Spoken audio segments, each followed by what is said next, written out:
All right. Hello, everyone. Welcome to the Township of Chatham Committee meeting, the workshop agenda for today, March 10th.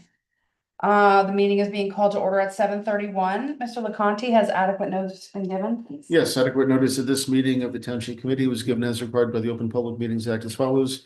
Notice was given to the Chatham Courier and the Morris County Daily Record on January 7th, 2026. Notice was posted on the bulletin board in the main hallway of the municipal building on January 7th, 2026, and notice was filed with the Township Clerk on January 7th, 2026. Thank you, Mr. LeConte. Can we have a roll call, please? Mr. Alperowitz?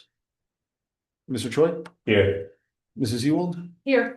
Deputy Mayor McHugh? Here. And Mayor Roll. Horowitz. Yes. Here. And second call, Mr. Alperowitz. Here. Here. We have the whole committee. Okay. Now, I would like to open the first hearing of citizens. Mr. LeConte, will you please provide guidance? Members of the public are now welcome to come to the microphone to address the Township Committee. This is an opportunity for any member of the public to be heard about issues which are not topics scheduled for public hearings tonight. Those present may step up to the microphone to be heard. If you're watching via Zoom, you may speak during any of the public comment sessions by following the Zoom instructions to raise your hand. Whether in person or online, when you're recognized to speak, please mind the following procedures. Please say your name, spell your last name, and give the name of your street. You are not required to give your street number. All public comments will be limited to 3 minutes. Rather than use any of your time answering questions, the Township Committee will wait until you finish speaking before responding. There are 2 public comment sessions on tonight's agenda. Each member of the public will be limited to 1 comment of up to 3 minutes during each public comment period. Written comments submitted to the Township Clerk before 3 p.m. today will be read during the public comment sessions. Written comments are subject to the same guidelines as oral comments. Duplicative written comments may be summarized rather than read in full, according to the guidelines issued by the New Jersey Division of Local Government Services.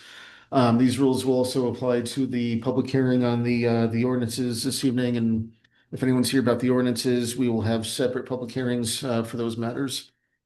And we did not have any written comments for this evening. Okay. Are there any hands raised online? No hands raised online. Any member of the audience would like to come forward to ask any questions? Any questions?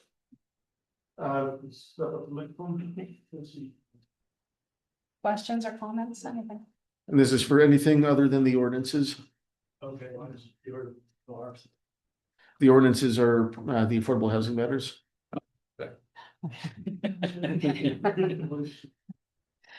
Then we can close the first hearing of citizens. And we can move on to the public hearing for the adoption of the ordinances. Number 2026-05, the Affordable Housing Ordinance. Ordinance 2026-06, adding the AH1 zone, and Ordinance 2026-07, Affordable Housing Overlay District. We open it to comment now. Yes, we do not have any hands raised online. Okay. So if anyone is here to speak about ordinance 2026-05, so the zoning ordinances come next. This is the one that we'll let Jessica describe what it's about, but if you're here about either of the zoning ordinances, those are the next 2. For the benefit of the residents, you want to just do all 3 of them public hearing together? We should have separate ones, 1 for each. Okay. Okay, so are we gonna let Jessica make comments first and then? Well, that's up to you. Yes, let's have Jessica make comments first. Yeah. And give an overview. Good evening, everybody. The first ordinance on for tonight is what's referred to as the Affordable Housing Ordinance, which set forth the rules and regulations for the administration of Chatham's affordable housing program and how the units that will be produced and the units that are currently available will be administered. This includes income distribution limits, bedroom distributions, as well as how they're going to be marketed to residents and those who live in the affordable housing region. It also includes what's called a development fee ordinance, which is Actually, very similar. Actually, it is the same ordinance that we had adopted previously. It was just brought up to date with the new UHAC regulations. So just to make clear, this is what we already have on the books, but updated based on the new round. Yeah, it is pretty much exactly what we had. This is, for the most part, the model ordinance that most municipalities will be adopting. I did make some specific changes that I felt were important for the township, and it was signed off by the fair share housing, even though it didn't need to be. They did sign off on it, so we shouldn't have any issues. Everything has been reviewed by everyone it needs to be reviewed by. So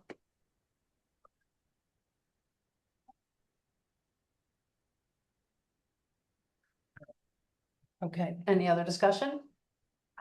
Or we can open to the public. If there are any comments on ordinance 2026-05, the affordable housing ordinance?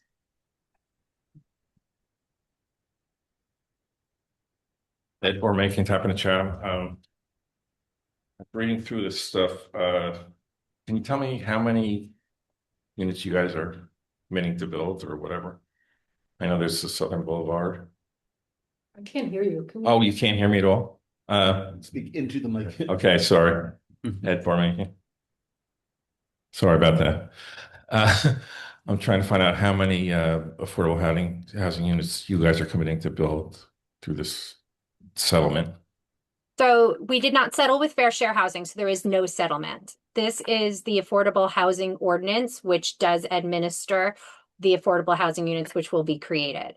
Our realistic development potential was 4 units. So the township has committed to building 4 units over the next 10-year period. That's Southern Boulevard. That will be in the, I don't know it as Southern Boulevard, but I may. Yes, that. Okay. Where it's I know it is I know the blocks and lots. Later, there are 2 ordinances on regarding overlay zones, and those are zones which will help to meet our unmet need. Our unmet need is what we're not committing to build, but we're zoning to build. So it doesn't have to be built. We're not planning to build it, but we are providing the potential for it to be built. Thank you. I will also say the realistic development potential was 4 units, but we are building a triplex and we will receive 1 bonus credit. So technically it's 3 units plus 1 bonus credit. When you say 4 units, oh, sorry, Jim Biello, Biello, Poplar Lane. When you say units, how many actual apartments or whatever they are being built in those 4 units? 3. 3? There will be 3 units, 3 apartments with varying bedrooms, but only 3. Okay, how many units are we required by state law to build? 3. And how many? I'm sorry. We're required to build 4. We're building 3 and we get 1 bonus credit. If I can just cut in for procedure, let the resident ask all your questions and then we'll respond at the end. Okay, thank you. Okay, Sorry. so the unit on where Charlie Brown's used to be, is that 1 unit? Or is that 80 or 60 units? 62 units. 62 units. Sorry, I'm not supposed to wait for all these questions. That's all right, that's all right. So you're saying all Chatham's gonna do is build 4 more units? 3 more units. So this is the 4th round of affordable housing. We have been found compliant and done everything we needed to do for our 3rd round housing with the building of the group homes. That's the last remaining units that need to be built for our 3rd round compliance. The 3 units that we're discussing this evening are for our 4th round compliance. How big a building is that going to be for 3 units? It's a triplex, so it's going to be similar to a townhouse with 3. Okay. Okay. All right, thank you.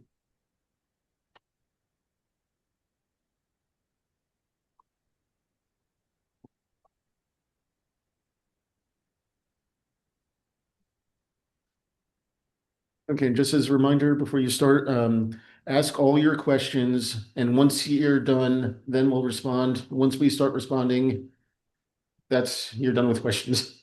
So. It's an unusual request, so. No, I that- can ask that's another part of question our based procedure. on a response I Yeah, can. that's part of our procedures. So, Okay. go ahead. Okay. Well, let me see if I could ask this question so I don't have to try to get another question in. My name is Don Bonanno and 3 Magnolia Place. So in the deliberations of this council, what went into the decision to change the business districts? And that's what I understand you're doing. You're now including low, moderate income housing. What went into the decision of concentrating that in the areas you've chosen? And was there consideration for any of the residents around there? And the last question I'll ask you, and I'm going to ask it this way. How many members of the board live within 1/8 of a mile of where this new business district is going to be? Any hands? 1/4 of a mile? You're not going to answer 3/4 of a mile? 2 miles? 2 miles. 2 miles. So effectively, the members here are concentrating these low, moderate income housing units, at least the plan. And I understand you're not going to do anything now, but you're concentrating in an area where none of you live within a mile and a half of it. Whereas there are many residents who may be within 500 to 1,000 feet of all of these areas that are being identified. So was there any consideration to say, gee, maybe we ought to spread this out to this very, very large township that we live in? Now, I'm going to make this comment. I was here 4 years ago, and maybe it was a little less, maybe a little more, when you guys weren't here, but the board had decided to put in some low and moderate income housing right around here. You couldn't get a seat in the room. You couldn't get a seat outside. You couldn't get a seat out in the parking lot. It was packed, and there was a good reason for it, because people were being affected by it. This decision, not that many people are being affected by it, but there is a development that is going to be affected by it, and no consideration has been given to those people who pay a lot of taxes and get very, very little in return. Our choice, I understand that. Nobody's forcing us to live there, but it seems to be an odd concentration of where these affordable housing units are going to be placed. This is a very large township. There are a lot of things that are going on adjacent to this township that are going to require these shopping centers to stay as shopping centers. There's a big development in Giralda going in by Madison, not your responsibility, but those people are going to want to shop somewhere. We start putting affordable housing within those shopping areas, it's going to take away shopping opportunities. So I'd like to understand the thought process is why we're jamming it all into one area. Why not spread it out throughout the township? Thank you.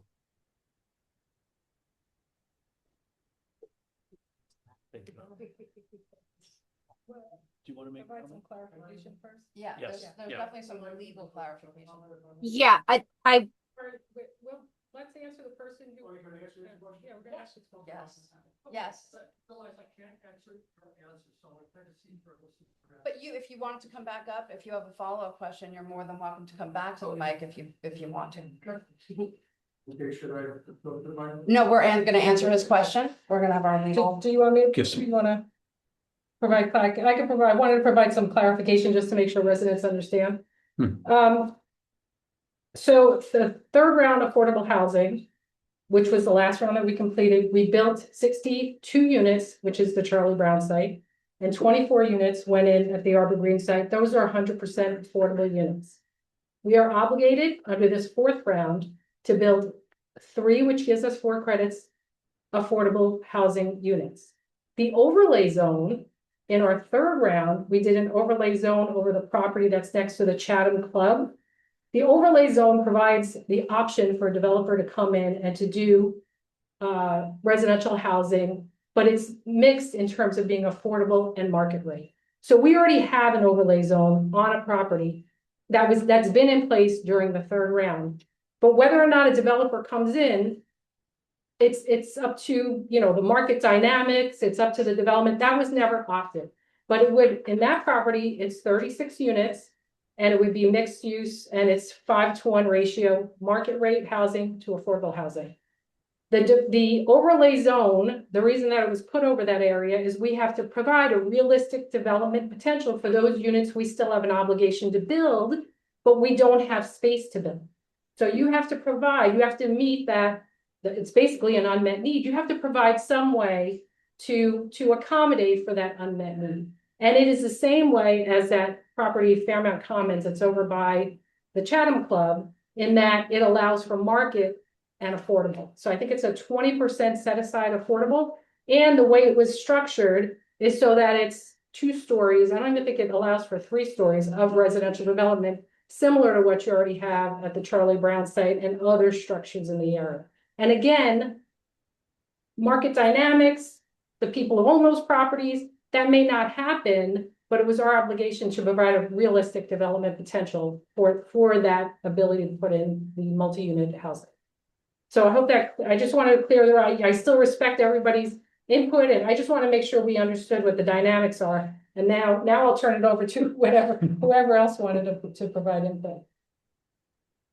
Well, I think also based on the landscape of Chatham Township and swamp and wetlands and those kind of things, we are very limited in our options of where we are able to identify these areas. So we were very thoughtful about all of this, and it's a legal obligation. Chatham Township has been one of the only townships and municipalities that has successfully, implemented our affordable housing. There are some municipalities that haven't done anything yet.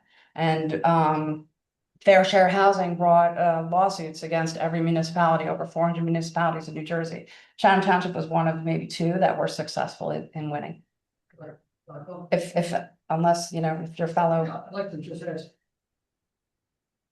Unless, Jessica, you had anything else you wanted to add? I do. So, if we understand the overlay zones, they retain the zoning that is already there. The overlay zoning gives an option. It doesn't mean that option has to be taken, but it provides the zoning required by the Mount Laurel Doctrine. I understand. Now, we were legally required under the new amended Housing Act to identify portions of Chatham, this is a term that is in the Fair Housing Act, likely to redevelop. So we couldn't just pick anywhere. We had to go through and look at the areas that were likely to redevelop. The statute identified some types of properties, nurseries, like plant nurseries, not baby nurseries, but that, for example, that's one of them. Any vacant land that could be developed, that would obviously be another one. Fair Share was very much pushing Chatham to have higher densities in our areas, where they currently, our overlay zones are 10 dwelling units per acre. What that means is for every acre of land, 10 units are available. 2 of those units would be affordable housing units. 8 of those, if the zoning is, if someone takes advantage of the zoning, the overlay zoning, 8 of those would be market rate units. 2 of them would be affordable units. And when you go through the entirety of the overlay zones, it equals what our unmet need is. I understand what you just said. Okay. However, it seems to me when you thought about where are we now going to put these areas, you concentrated extreme concentration in one area. Now, Chatham Township is from acreage, square miles, or whatever you want to call it, is very, very large. And I know there's some big properties, there's some big houses, there are a lot of things. But it's strange that you concentrated in an area.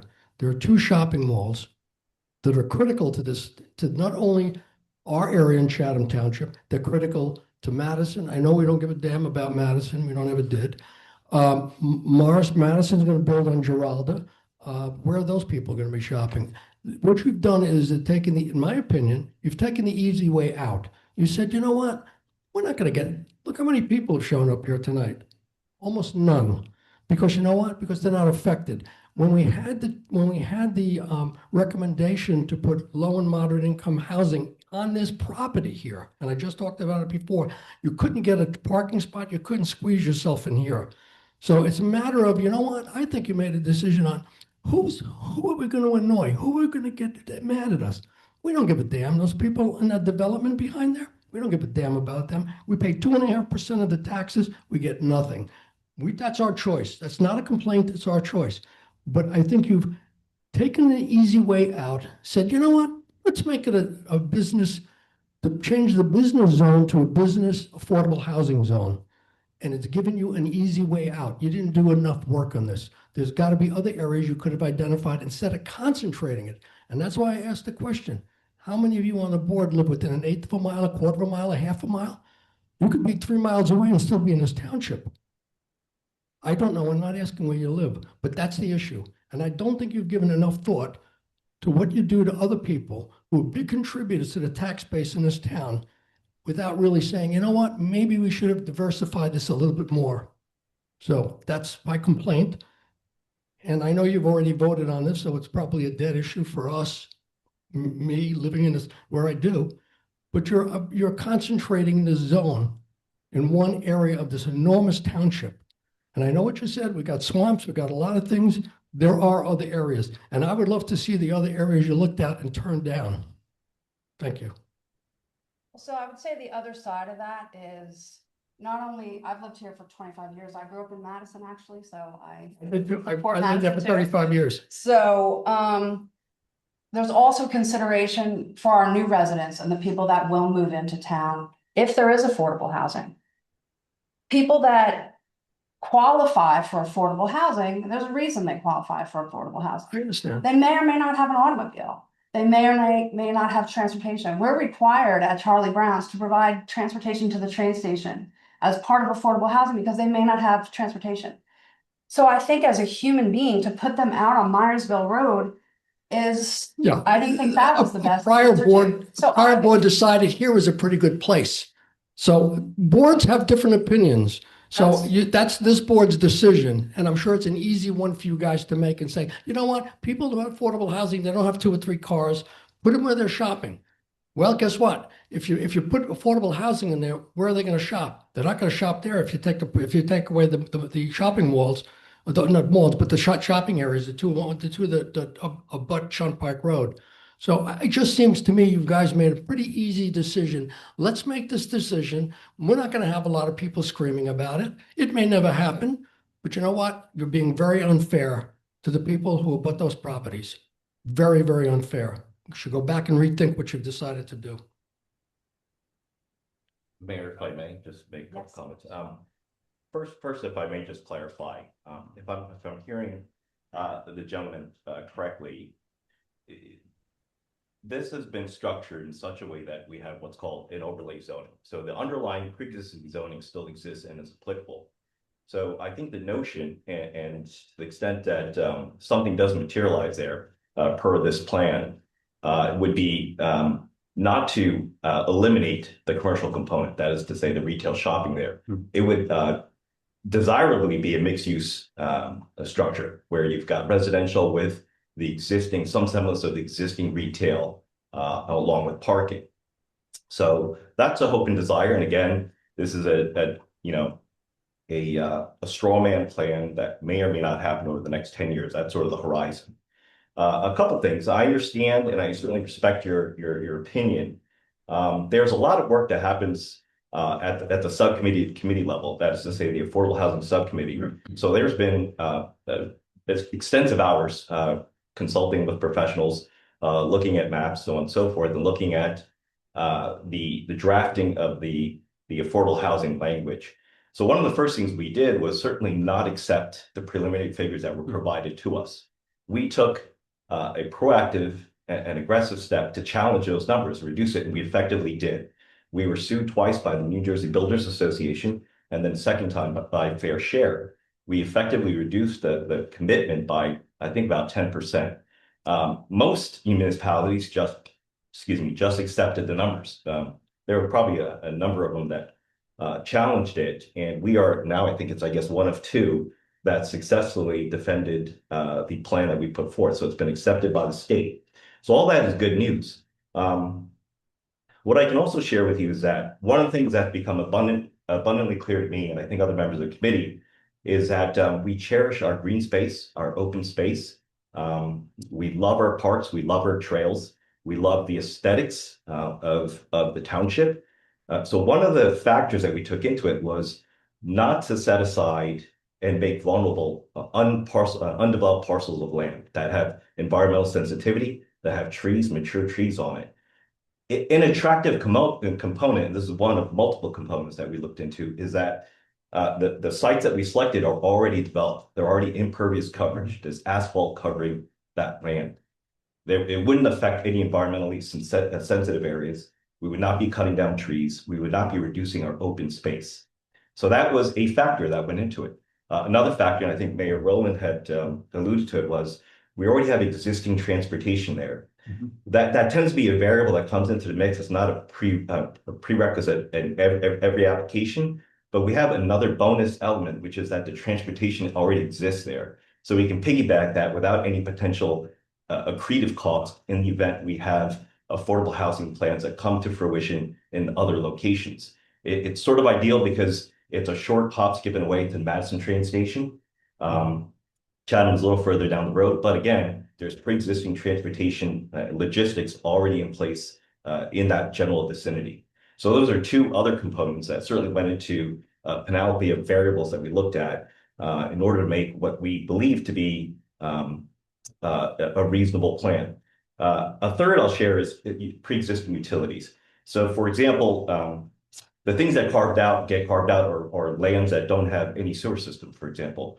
This already had existing sewer system connections, so that lends itself to be a plausible plan. And in our ability to put forth a plausible plan, that was another consideration that we took into account in order to make it as far as finalizing into these select lots. So I hope that explains a little bit about our thinking. I think at the end of the day, the hope and desire is some level of retail dynamics will certainly be there in the event, again, a plan comes before the planning board. It would ideally be a mixed use development. And it would also benefit, the residents there would benefit from existing logistics. And the development also be more reasonable in terms of ultimate cost and any potential burden to the township, because existing utilities already are in place over there. So I think that probably hopefully sheds a little bit more light on some of the parameters that we were looking at as we were considering a multitude of different sites. Another thing I'd just like to add is that this also goes in front of the planning board. So it was not just only our committee, there's a series of checks and balances. So it goes in front of the planning board as well. And it wouldn't be here if it wasn't passed through the planning board as well. And to those points, any development plan for that area would have to go back to the planning board. So just so everybody's aware, any plan, if the developer comes in and wants to do something over the ShopRite site or over the Ace Hardware site, they would have to go to planning board with those plans. And speaking of the planning board did consider all three of these ordinances to be consistent with the master plan. Or by the same. Hello. Hi, my name is Tom Anselmi, Anselmi, live on Shunpike and directly adjacent to one of the properties in question. So a couple of questions. I understand what's going on with the overall picture here. My questions are multiple. There are a couple of questions. One is the overlay onto the existing zoning. If the business owners are not willing to do anything and you don't get these affordable housing numbers up, what is plan B? Or is there a plan B?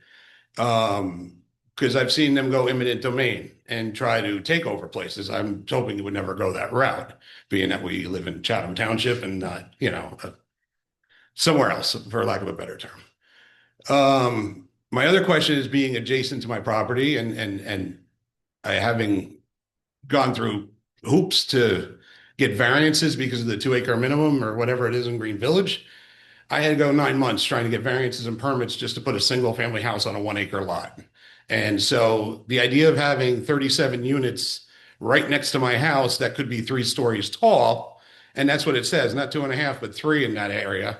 I have some questions and concerns because it doesn't fit with where we're at right now. And it doesn't fit the neighborhood. And, Green Village, as they said, is a little different than Township. We all know I'm on the border. Madison's across the street. But, we rely on these shopping centers. And the last part of that question, or last part of what I had to say was I have spoke to a couple of the property owners that didn't even know this was happening. I know there's public notice, but I got a certified letter in the mail while I was on vacation last week, and I really found out about it yesterday. So, I was talking with a couple of the business owners there, and they had no idea that this was even happening. So that concerns me because what concerns me is where's the next level of this if the business owners decide they don't sell? Where are you going to put these units? And again, I'm concerned about having a 3-story unit next to my house. Plain and simple. I can answer off the bat 2 of those very easily. Pursuant to the municipal land use law, we were required, and I personally oversaw the notice of every person within 200 feet of the affected areas. So it was also noticed in all of the normal public notice ways. The letter was above and beyond everybody who was affected by this matter. So that's why you did get, and it was sent via certified and regular mail. So that's the first answer. The second answer is I want to make sure you understand the difference between the property that is going to be built, the 3-story triplex, and an overlay zone. So when the Fair Housing Act was amended and everything was codified and put into law, everybody understands that there are places such as Chatham that have challenges and not a lot of vacant land. 2 specific challenges we had in Chatham was not only the vacant land, but the sewer service area. There's large portions of Chatham which are not in the sewer service area, and those areas cannot be used for affordable housing because there's no sewer service there. What these overlay zones are encompassing are an option. We are not required to build the units that are that are contemplated in the overlay zoning. All we have to do is provide a realistic opportunity for affordable housing in those areas. This doesn't mean we are being forced to build anything in those areas. What it means is that is an option to someone who owns it, an option to somebody who may want to purchase it. That doesn't mean it's getting built. It doesn't mean that if it doesn't get built there, we have to build it somewhere else. The only project we are required to build is that 3-unit triplex that we discussed right at the beginning of the meeting. Everything else is called unmet need. Because of our RDP, our realistic development potential, and the vacant land adjustment that we received by law, we are only required to build those 3 units. The rest we had to provide zoning for, which we did through the overlay zoning. So I just want to make sure you understand the difference between an overlay zone and realistic development and what we actually have to build. We have to build our RDP. Unmet need, we just have to zone for. It doesn't mean it's getting built. It doesn't mean that we have developers lined up.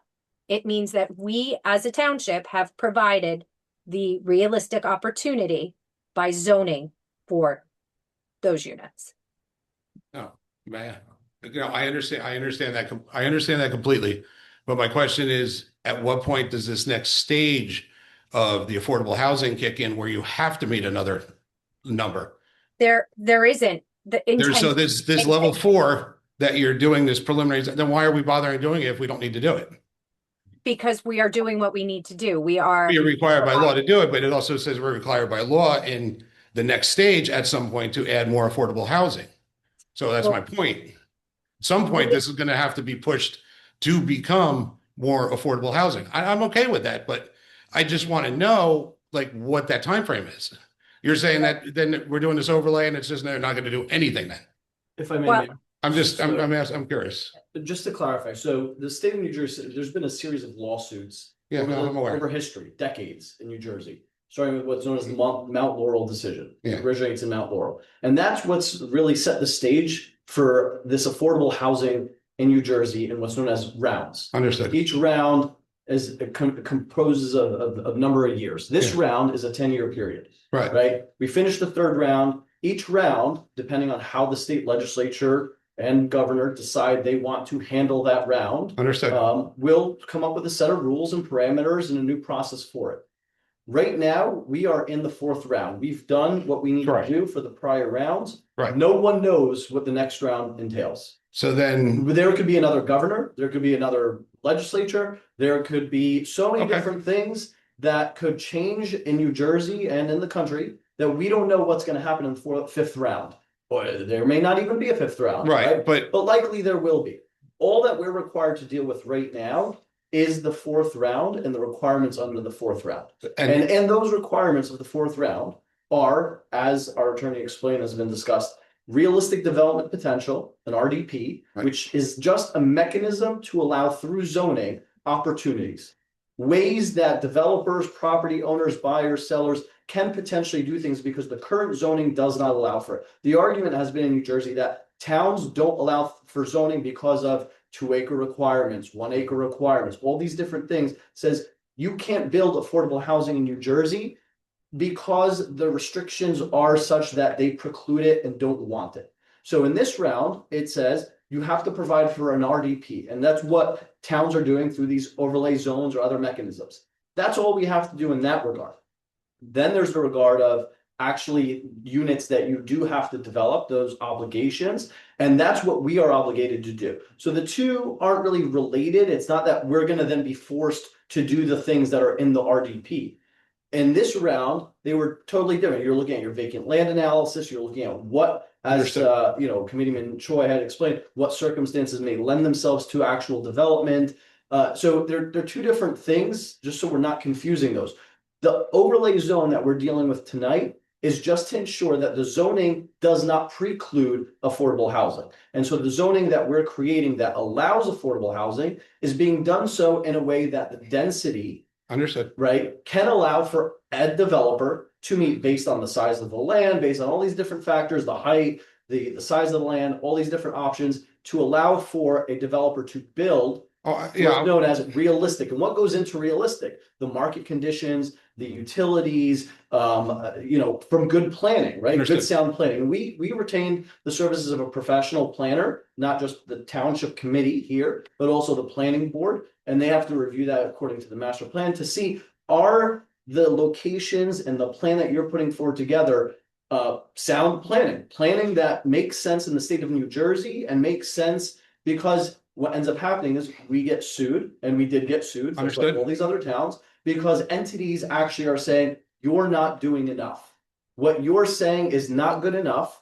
It's not realistic enough. And we want you to do more. Right. And that's what we fought. And we said, you know what? We have a solid foundation. We did our due diligence. This has been going on since 2024. We've been actually doing a lot of work through planners, through meetings, public meetings, just like this, planning board meetings, public hearings, and presentations for the community to show why and how we got to this point, and to then be able to defend it. And we were able to defend it successfully. So where we are at today is probably not ideal. Nobody likes it, but it's just the reality of where we are in New Jersey and the obligations that this governing body and the residents and the communities have to face, and they have to deal with it, and they have to fortunately accept it. And so that's what the plan is today. Is this overlay zone, okay, is not a mandate to build. It's just a mandate to allow developers now or over the next 10 years. And as Committeewoman Ewald said, in the third round, we had created another overlay zone. And in that period, nobody's built over there.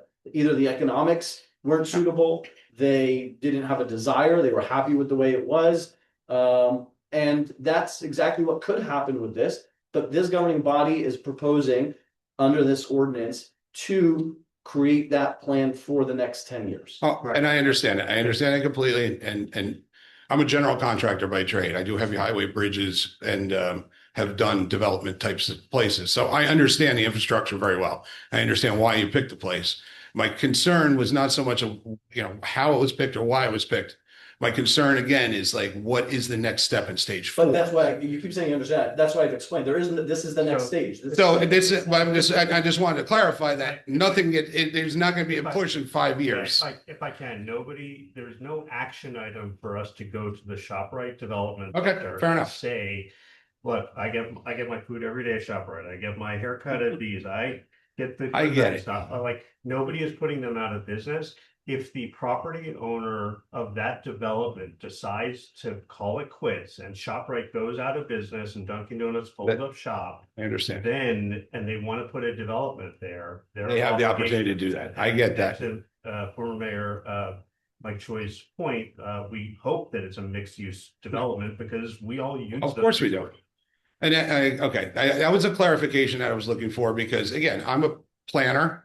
And so I wanted to nip this in the bud so I knew what was going on. And again, it does directly affect my house because I'm literally sharing a border with these 5 commercial properties on the corner of Green Village Road and Shunpike.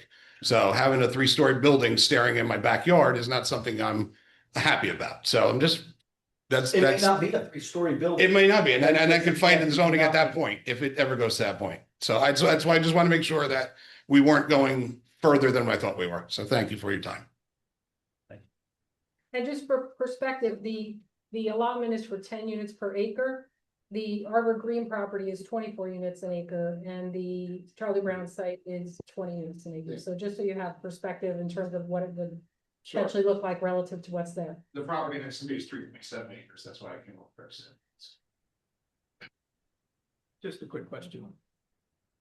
If somebody offers, Jim Biello, Poplar Lane. If someone offers the shopping center where Ace is now, $20 million, the developer, and they accept it, does that mean they already have approval to put up a 3-story building? No, they would still have to go through all the municipal land use approvals that are required by law. They don't Right. just get a, But once it's done, they have the ability to go through the process, the normal process. And then if it's accepted, they can build whatever they want. Or whatever they they are cannot allowed to build, build. no, they cannot build whatever they want. They have to follow the zoning that, I understand that, but the zoning now is basically saying you can put up buildings that are a couple stories high for affordable housing, right? well, it's not, no, it's not for affordable housing. Somebody could come in and put and put affordable housing there, but it's mixed use with, and inclusionary, which means it would be both market rate and affordable. So they could do what's across the street from the train station in Madison.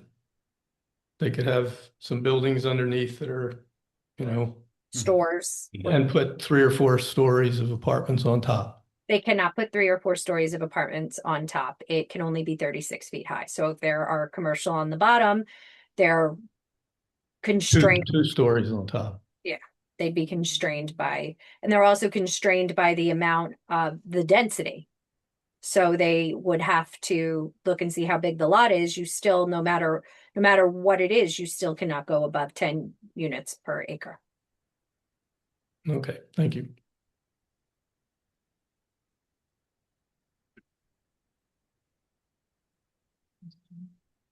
Come on.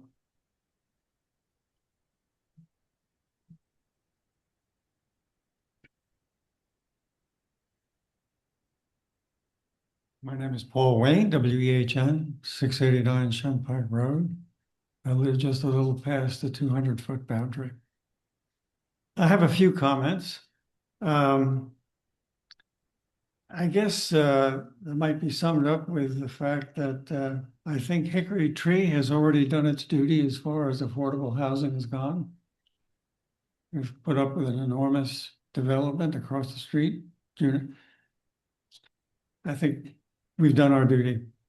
Anyway, why does the new zone include a well-established bank building and a church? I doubt that the bank will give up its land, and the church may not be subject to eminent domain. There's really isn't enough land here for a serious housing development, much less a mixed-use development that will require parking, in addition to what the residents need. It seems to smack of spot zoning. I'm also puzzled that the ordinance includes a front yard setback of 30 feet, but no side yard setback. There is a setback mentioned in the other ordinance, but it's only 5 feet. So any house or building that's going to be put in there is going to be shoehorned into the site. There are the obvious considerations. There are other sites. I don't know, you've probably investigated all of them. But the golf course might give up some of its land. There is a space between the Chatham Club and Juniper, which has 2 houses on it, which is quite large. I don't know whether there are wetlands on it or not. You should also consider the loss of the professional offices. A lot of people in the town use those offices. There are medical people, there are psychiatrists, educational specialists. My optometrist is there, and there's a dentist. I don't know where they'll go. And then, of course, there's the problem of traffic. It's not really desirable to concentrate more traffic in that area. I have trouble getting out of my driveway in the morning, or getting into my driveway in the evening, or getting out of my driveway in the evening. I often have to drive right when I want to go left and make a U-turn someplace else. In a word, I don't think this is a desirable option or a serious, realistic option. There really isn't enough space there for anything, really. That's all. I just want to clarify a few things for you. There is the side yard setback. If you read under D, all standards and requirements in the underlying B1 and PI2 zones shall be met unless they are superseded. So there are side yard setbacks that will be retained from the zoning that is the underlying zoning already. So it won't be shoehorned into anything. They still have to follow the side yard setbacks that are in the underlying zoning. The only thing I'm that 5'10", so the side yard setback would be a little shorter than me. That's a ridiculous setback. Okay, but they would, that is the setback, that is the current setback that is in the zoning right now. So whatever the setback is currently remains the same for the side yard. Well, this is a crowded area. Okay, the second thing you discussed was eminent domain. The township is not under, eminent domain is undertaken by a municipality, and the township has stated that we are not, the only project we are required to build is the 3 units, not anything here. If we were, there is no mention of eminent domain because the township is not building anything in this area. The township is not required to build anything in this area. All the township has to do is zone for the opportunity for affordable housing in that area. So it's the second or third time I've heard eminent domain mentioned, and I just want to make sure everybody understands the township is not going to be the one who builds anything in this area.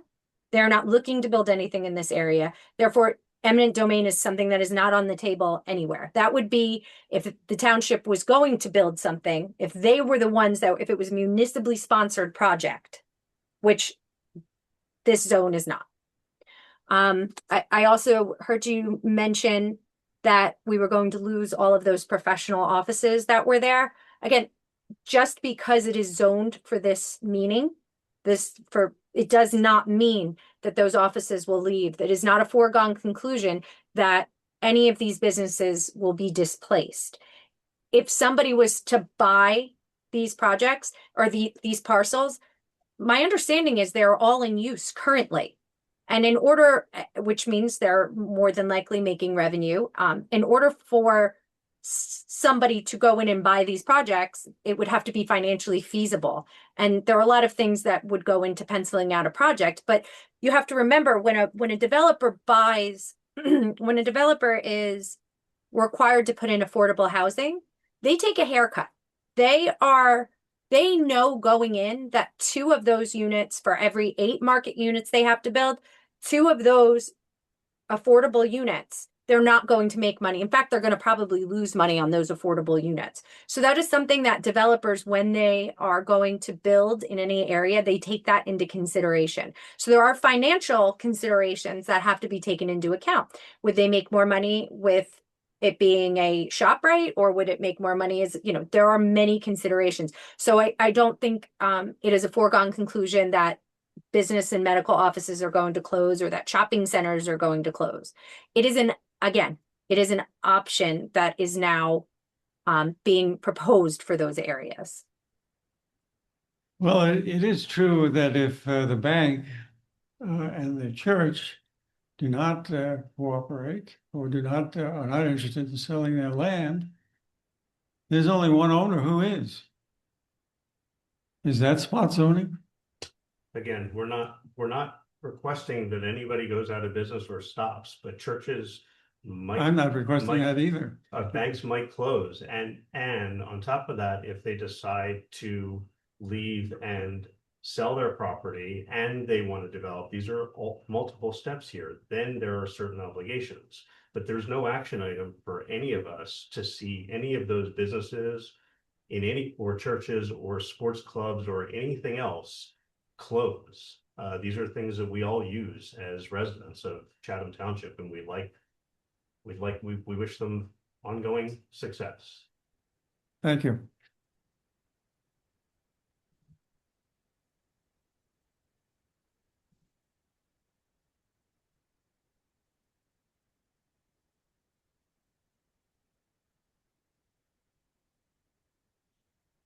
Good evening. My name is Gary Young. I live on Poplar Lane.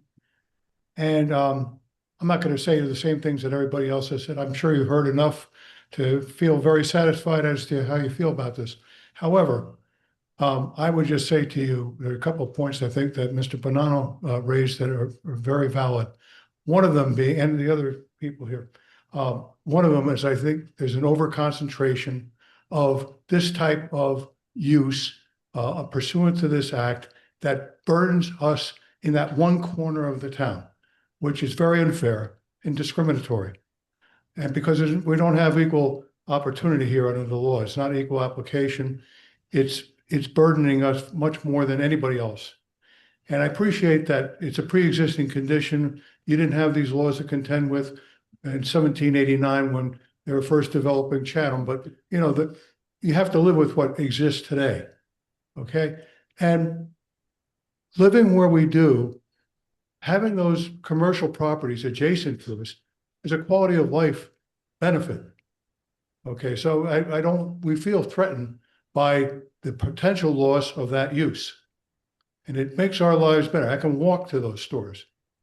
Okay. Which is a nice thing to be able to do, especially if you go in that ShopRite parking lot and see how dangerous it is. You don't want to drive around in that parking lot.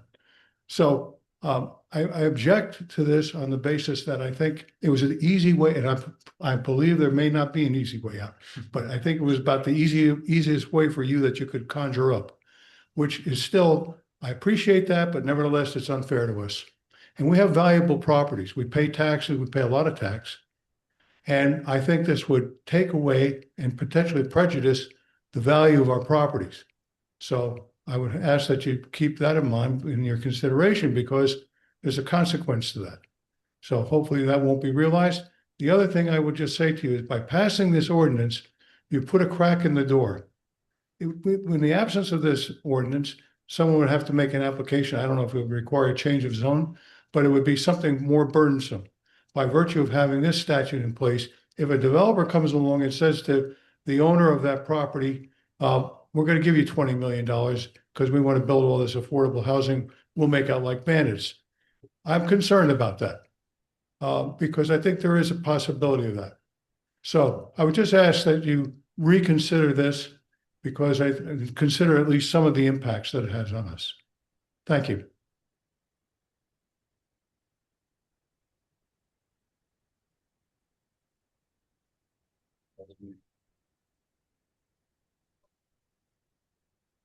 All right.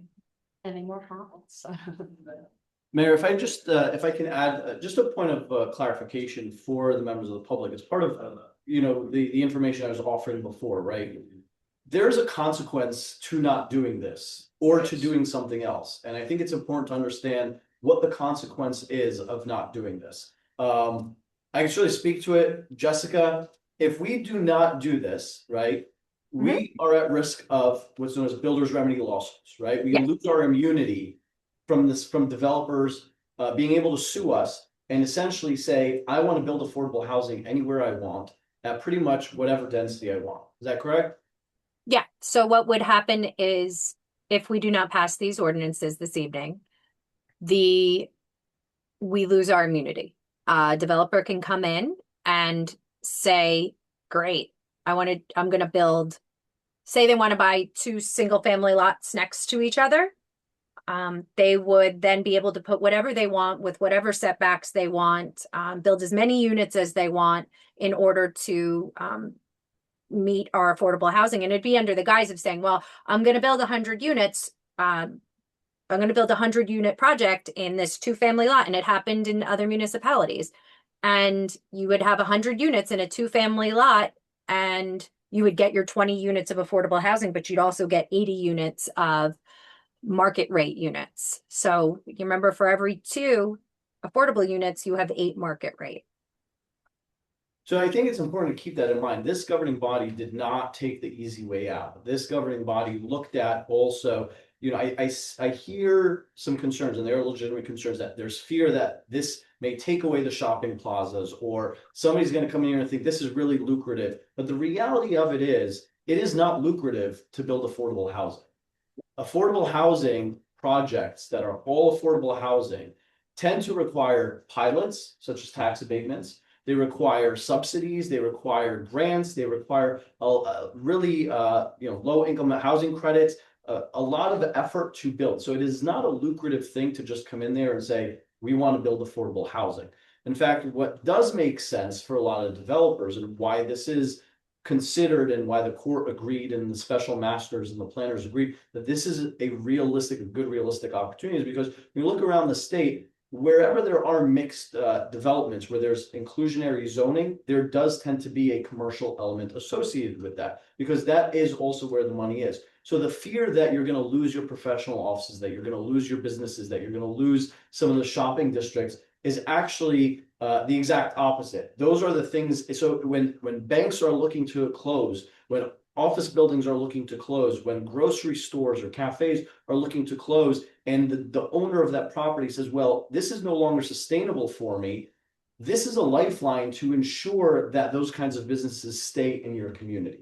That's what makes them survive in a lot of places in New Jersey, and why this is not the easy way, but again, the well thought out, realistic opportunity. Because otherwise you end up with 2, 3, 4 multifamily homes scattered throughout the town in areas that probably will not fit in with those characters of the neighborhood, and where potentially we lose our immunity from builders, our builders immunity, and open the door to builders lawsuits, where then you can have development of greater magnitude all throughout the town. I also just want to mention the financial aspect. So another fun topic tonight is our budget.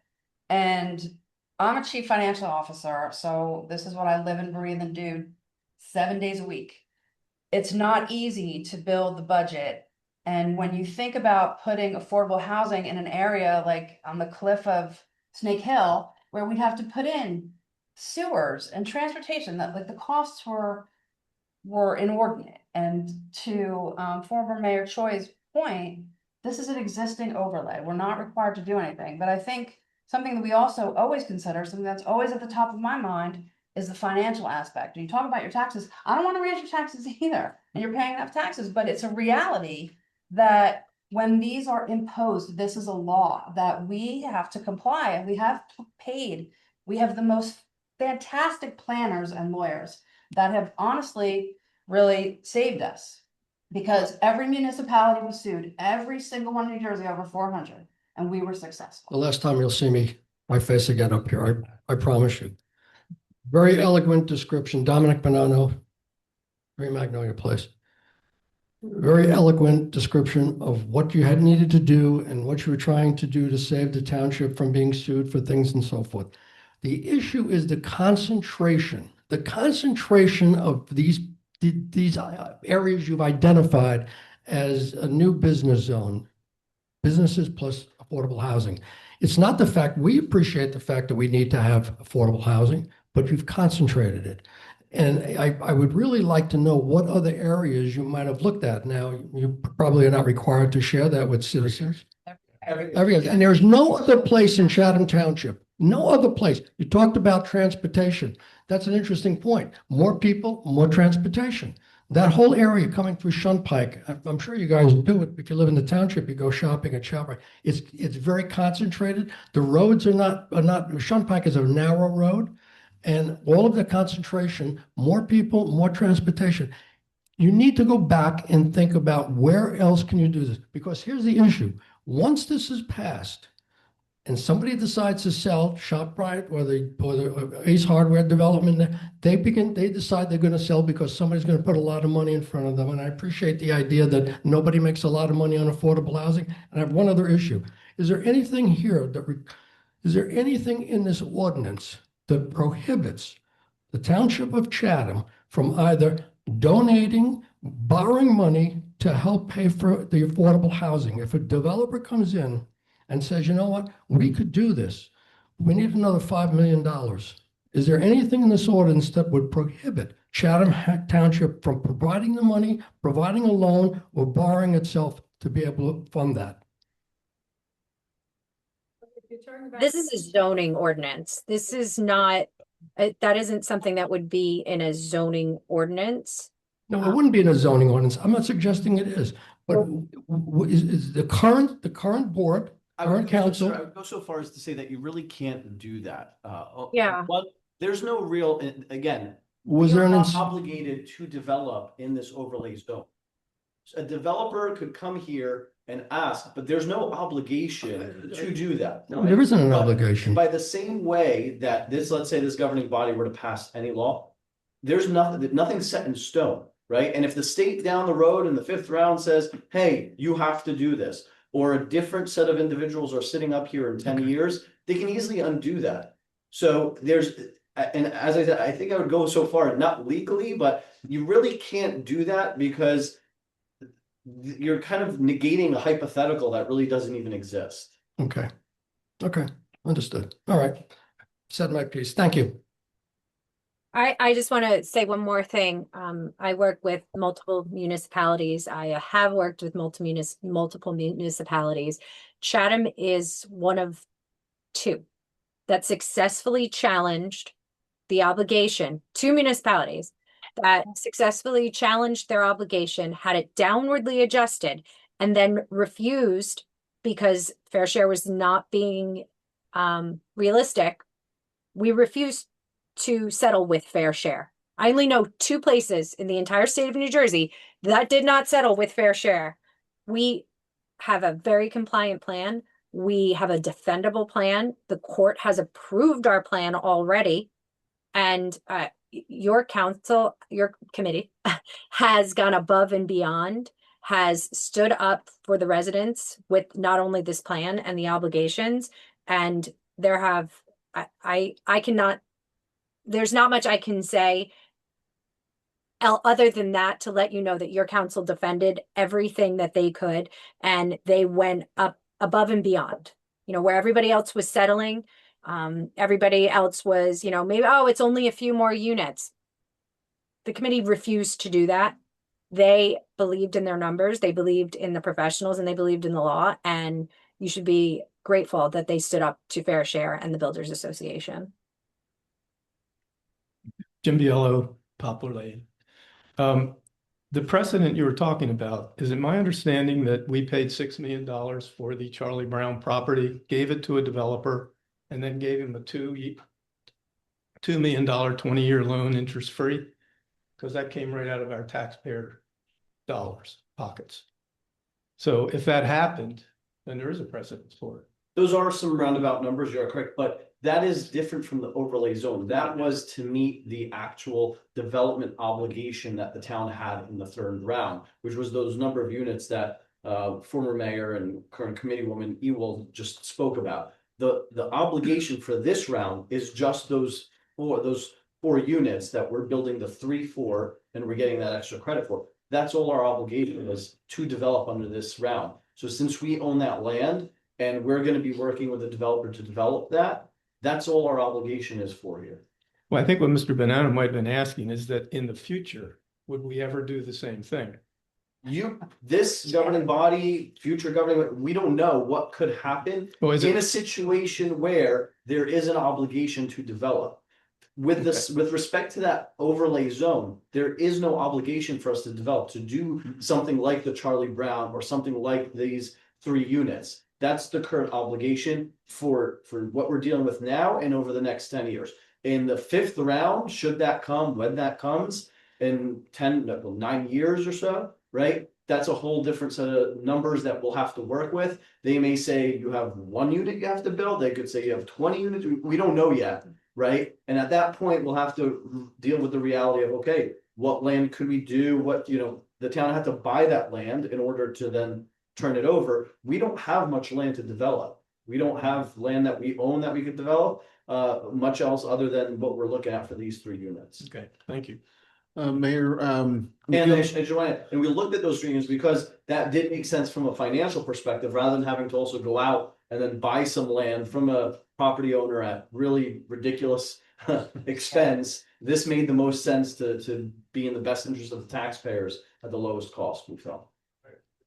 Mayor, we do have a hand raised online that hasn't spoken yet. Can we let them speak? Absolutely, yes, thank you. Okay, phone number beginning with area code 973. You are clear to speak if you unmute. Name and street, please. Tom Evans, Birch Hill Drive. Am I in line to speak here? Yes, it's your turn. I'd like to ask you, you referred to a triplex tonight. Everything I've heard prior to this, you've talked about 1-story group homes. And it wasn't clear at all how many units are in those 3-story triplexes. You just gave away 2 lots of land over on River Road. How many triplexes are going into each lot? How many bedrooms are in each building? That's my first question. So just to clarify, I think there's just a little confusion. What we're looking at on the property that would be adjacent to the police department is 1 building, 3 units. Each of those units would have to, and correct me, Jessica, if I'm mistaken, Ms. Almeida, it's 1 1-bedroom, 1 2-bedroom, and 1 3-bedroom, correct? I believe that's the distribution, yes. And so it would just be like a townhome or, one building, 1 structure that would include those 3 units. I'm sorry. I thought I'm confusing it with the River Road. What is going in on River Road? River Road round 3. Yeah, that's separate. I apologize. Is that River Road is 3 group homes with 4 bedrooms each. Okay. How many stories? 1 story. Each one's 1, is that what he asked? How many stories? How many stories? Yeah. Each one's 1 story for the group homes. Oh, very good. Thank you very much. One last question. I'm amazed that regarding the Hickory Tree Overlay Zone, no one is speaking about the fact that within 5 years, and you keep diminishing this as a 10-year window, if nobody comes forward within 10 years to destroy the area there, within 5 years, they can come back and completely redefine the density. Isn't that the fact? That's what I've heard from the Chatham Borough discussions as well as Kendra's presentations here in the township. It's a 5-year look back. So you keep talking about 10 years. If they don't come forward to develop it, you're free and clear. But within 5 years, they can redefine to increase the density to attract the development within a 5-year window. Would you please clarify if I'm correct or wrong on that? Yeah, there is a midpoint review in 5 years to make sure that we have done everything we're supposed to do, which includes building that 3-unit triplex, make sure that we've deed restricted it appropriately. That's part of that. They'll also look, and you are correct, they'll also look to see if something has been built here at this location and if the overlay zone has been adopted. But the standard is the realistic development potential. It is that we have provided for the zoning and that it keeps with the character of the area. So one of the things that we took offense to when we refused to settle with Fair Share is they wanted to make the density in this area 25 dwelling units per acre. Where we have it at 10, they wanted 25. They kept trying to get us to go higher and higher. And we were able to successfully defend to the special adjudicator, the program judge, and the Superior Court that 10 units per acre is what's appropriate for this area. And we have a court order which says so. Right. I just think you should refer to that 5-year time frame rather than the 10-year, because you're being disingenuous and deluding the residents of the town. Thank you. To clarify, though, it is a 10-year round. The fourth round is by legislation under the the Fair Housing Act, a 10-year. And then with all, I don't say all the previous rounds, there's reviews, there's checkpoints that the court wants to, whether it's the court, at one point it was COA, at one point it was the courts. So through Fair Share, they always want to make sure that you're submitting reports, you're updating your spending plan, you're showing that you're doing what you need to do. So yeah, I think that's enough said about that. And one thing that we gained by not settling with Fair Share is in every other municipality that did settle with Fair Share, they have to answer to Fair Share. We do not.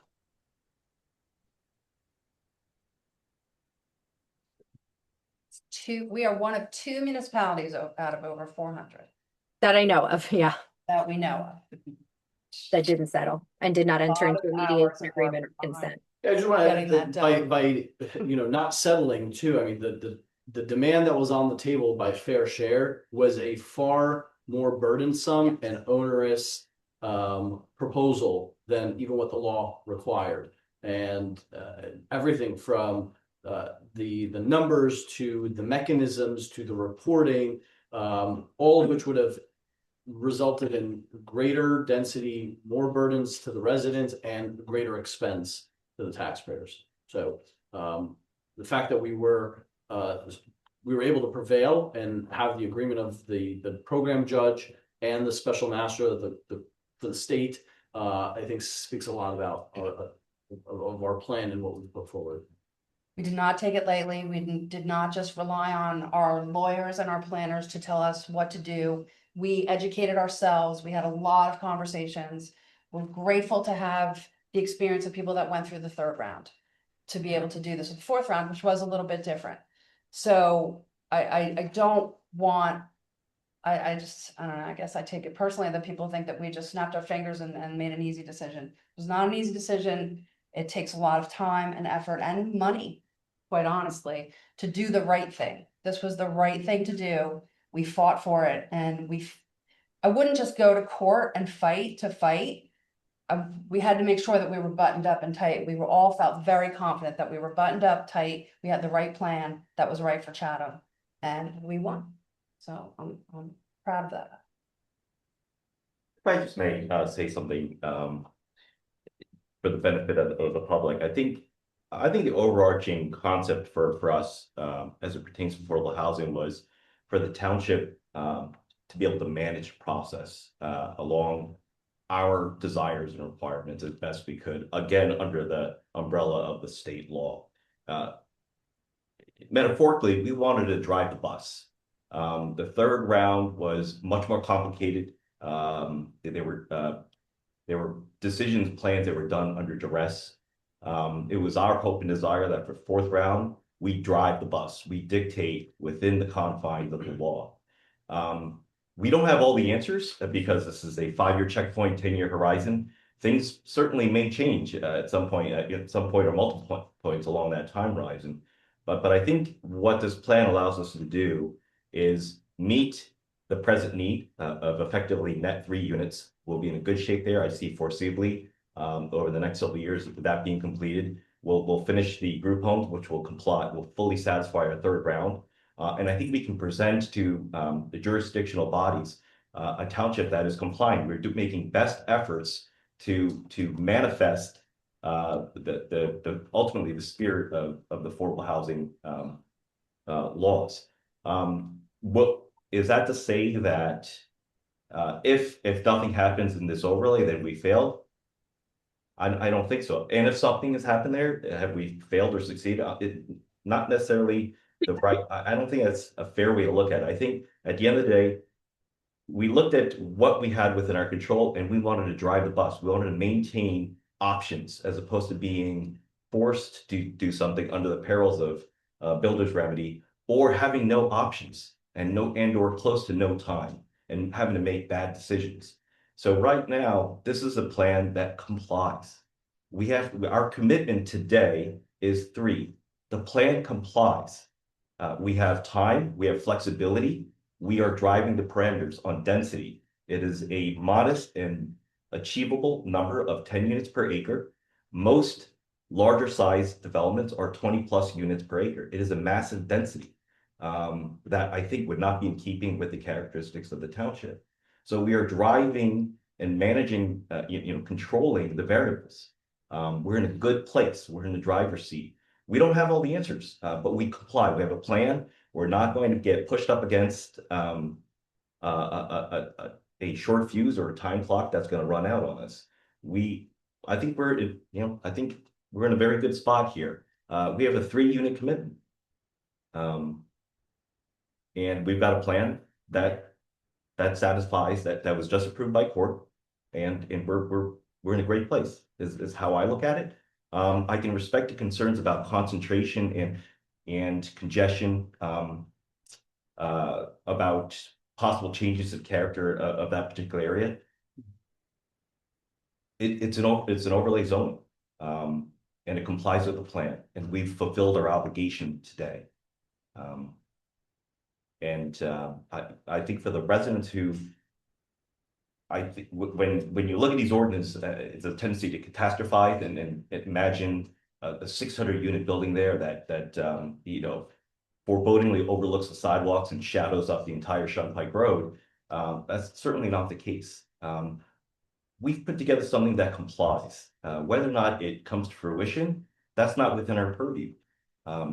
It complies, and our current demand, our current requirement is 3 units. We are in a fantastic position as we look across the state. I think we have about 560, 569 municipalities. We're in an excellent position. And I want you to kind of walk away with a little bit of appreciation of where this township is with regard to 4th round housing, affordable housing. We've driven the bus, we've controlled the parameters, we've successfully litigated and won. And I think business as usual. The businesses over there will continue. The property owners have added benefit, whether or not, but their property rights are still intact. You can still be patrons of the businesses there. It will be business as usual. But I appreciate all the questions and comments. I do understand your concerns. At the end of the day, certainly putting the worst thing would be for this community to say, well, gee, we're going to punt this, we're going to put our heads in the sand, we're not doing anything. That I think is the DEFCON 1 scenario, where now the state believes we are acting in bad faith. We are in a very favorable position. We're looked favorably upon because we actively took this on. We intelligently debated it. We put forth revised numbers, and they agreed with us. So I think they see the township as acting in good faith as it pertains to this overarching endeavor here that every town must comply with. I think it would be a big mistake to say, well, gee, do nothing, just ignore it, and decide, hope that, for a Hail Mary that something changes down the road. We don't believe it will in any material way as far as the general obligation. The details of it certainly will change. But, I think we're in a good position to be able to negotiate whatever changes, whatever unknowns, may come down the pike. I personally am, proud, Committee Woman Ewald was on that subcommittee. There were a lot of lessons learned from prior experiences, collective experiences on affordable housing matter in the township. And we said, enough is enough. We're going to be smart about it. We're going to be aggressive, and we're going to challenge, and we're going to put something that makes sense for the township. It's not something that's perfect, but it's reasonable, it's acceptable, and I think we're by and large happy with the outcome. Can we move on to the next person waiting to speak? Yes, thank you.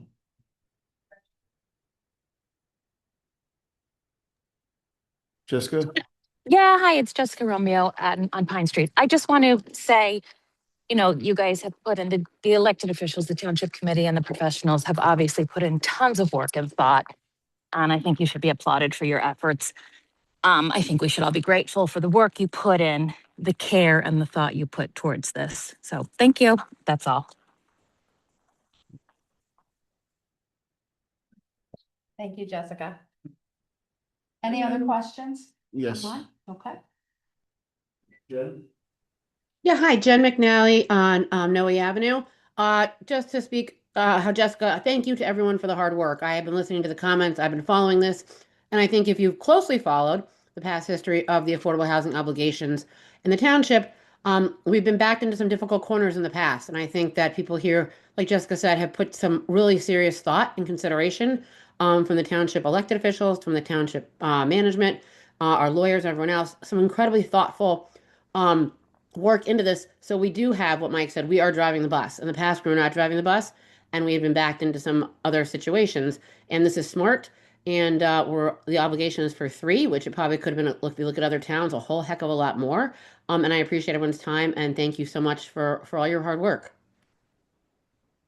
Thank you. Anyone else, Mr. McCarthy? That's all at the moment. Okay. Any other comments? Yeah. One other, just quick, Rick, I think this good. Again, Tom Anselmi, Shunpike Road. Just out of curiosity, and this is just a legitimate question, I'm not being facetious at all. If I were to want to sell my property on Shunpike Road, which is an acre, would I be able to get my property rezoned to build 10 units on it? That's a legitimate question. No, that would be spot zoning. That would be, so 1 acre, but Singling out one specific property without merit, without foundation. So for example, there's things under, state law, like redevelopment law. Correct. There's properties in need of rehabilitation, properties in need of redevelopment. There's a lot of criteria that has to be met. even if it's touching onto a property that already has that zoning. I'm sorry. So my border would be a property that has the zoning once it goes into place. So it would you're be saying spot. you want to be included in the I'm just saying, overlay- could I be included in it down the road if I chose to be? in the overlay zone? Yeah, You could, Jessica? I'm just curious. It's you a could question. apply. No, not automatically. You could apply for a variance. Okay. Through. I just the wanted to know if the planning option board. was there when I sell down the road. Yeah, Are you in the business could district? apply for a variance. No, I'm in residential that touches. That's why I just want to clarify, right? Because this is an overlay zone I understand for that. that business. But one district, thing, right? once that overlay zone is created, if I'm touching that, But can I the then overlay apply? zone applies to the, what I'm trying to explain, just 1 second. Yeah, sure. The overlay zone applies to this business district. Correct. You are not in the business zone. You have residential zoning. Correct. I was Right. asking the question if I could do that though. That I would can have apply to for be, it. that's a residential zone. Like, Well- he'd have to go through the motions to successfully improve the case in order to be included in that. Is what. But you're part of the residential zone. We're applying the overlay zone to the business zone, not the residential zone. I understand that, but my Right. question is 5 years from now, if the building starts happening or if something happens and I want to decide, hey, maybe I don't want to live next to this area, or maybe I'm just tired of the congestion. Can I take my property and apply for this rezoning? Because I can get a lot more selling my 1 acre, 10 Anybody units can on it, apply- even if two of them. Right. I'm just saying, I didn't know Anybody because it's. can apply for Anybody can apply for zoning anywhere. Doesn't Okay. mean you have to show the Just curious. positive and negative criteria in order to get that. Now, I want to be very clear, something that Mr. Shahadi said earlier. If we were to not pass these ordinances this evening and lose our immunity, anybody could do what you just said. Anybody in any area of the township could sell their single family 1 acre lot and jam as many units as possible into their 1 acre lot. By passing these ordinances and by having a compliant plan, we stop that process. We, currently, if that is, the road you want to go on and you want to apply for a variance for the bulk standards of your property, you're welcome to do that. And in that case, the zoning or the planning board, depending on what you're seeking, what variance is, would adjudicate the merits of your application. But if we do not do what we're statutorily required to do this evening, we don't get to make those decisions. The court and a special judge comes in and makes those decisions for us. We lose our zoning power. Thank you, Jessica. Are there any other questions, Mr. LeConte? No hands raised. Okay, anyone else? Questions, comments?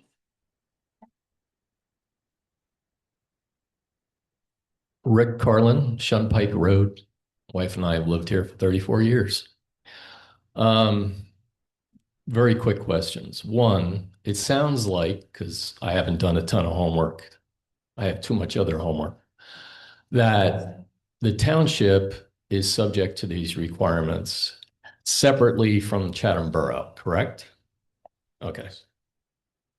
And the only other thing I was going to say is, you can tell by the questions, I'm in basically 100% agreement with what's being said.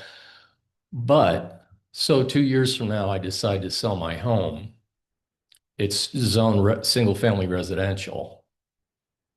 I don't think I'm going to attract anywhere near the market value that I would get prior to this happening, especially if there's any perceived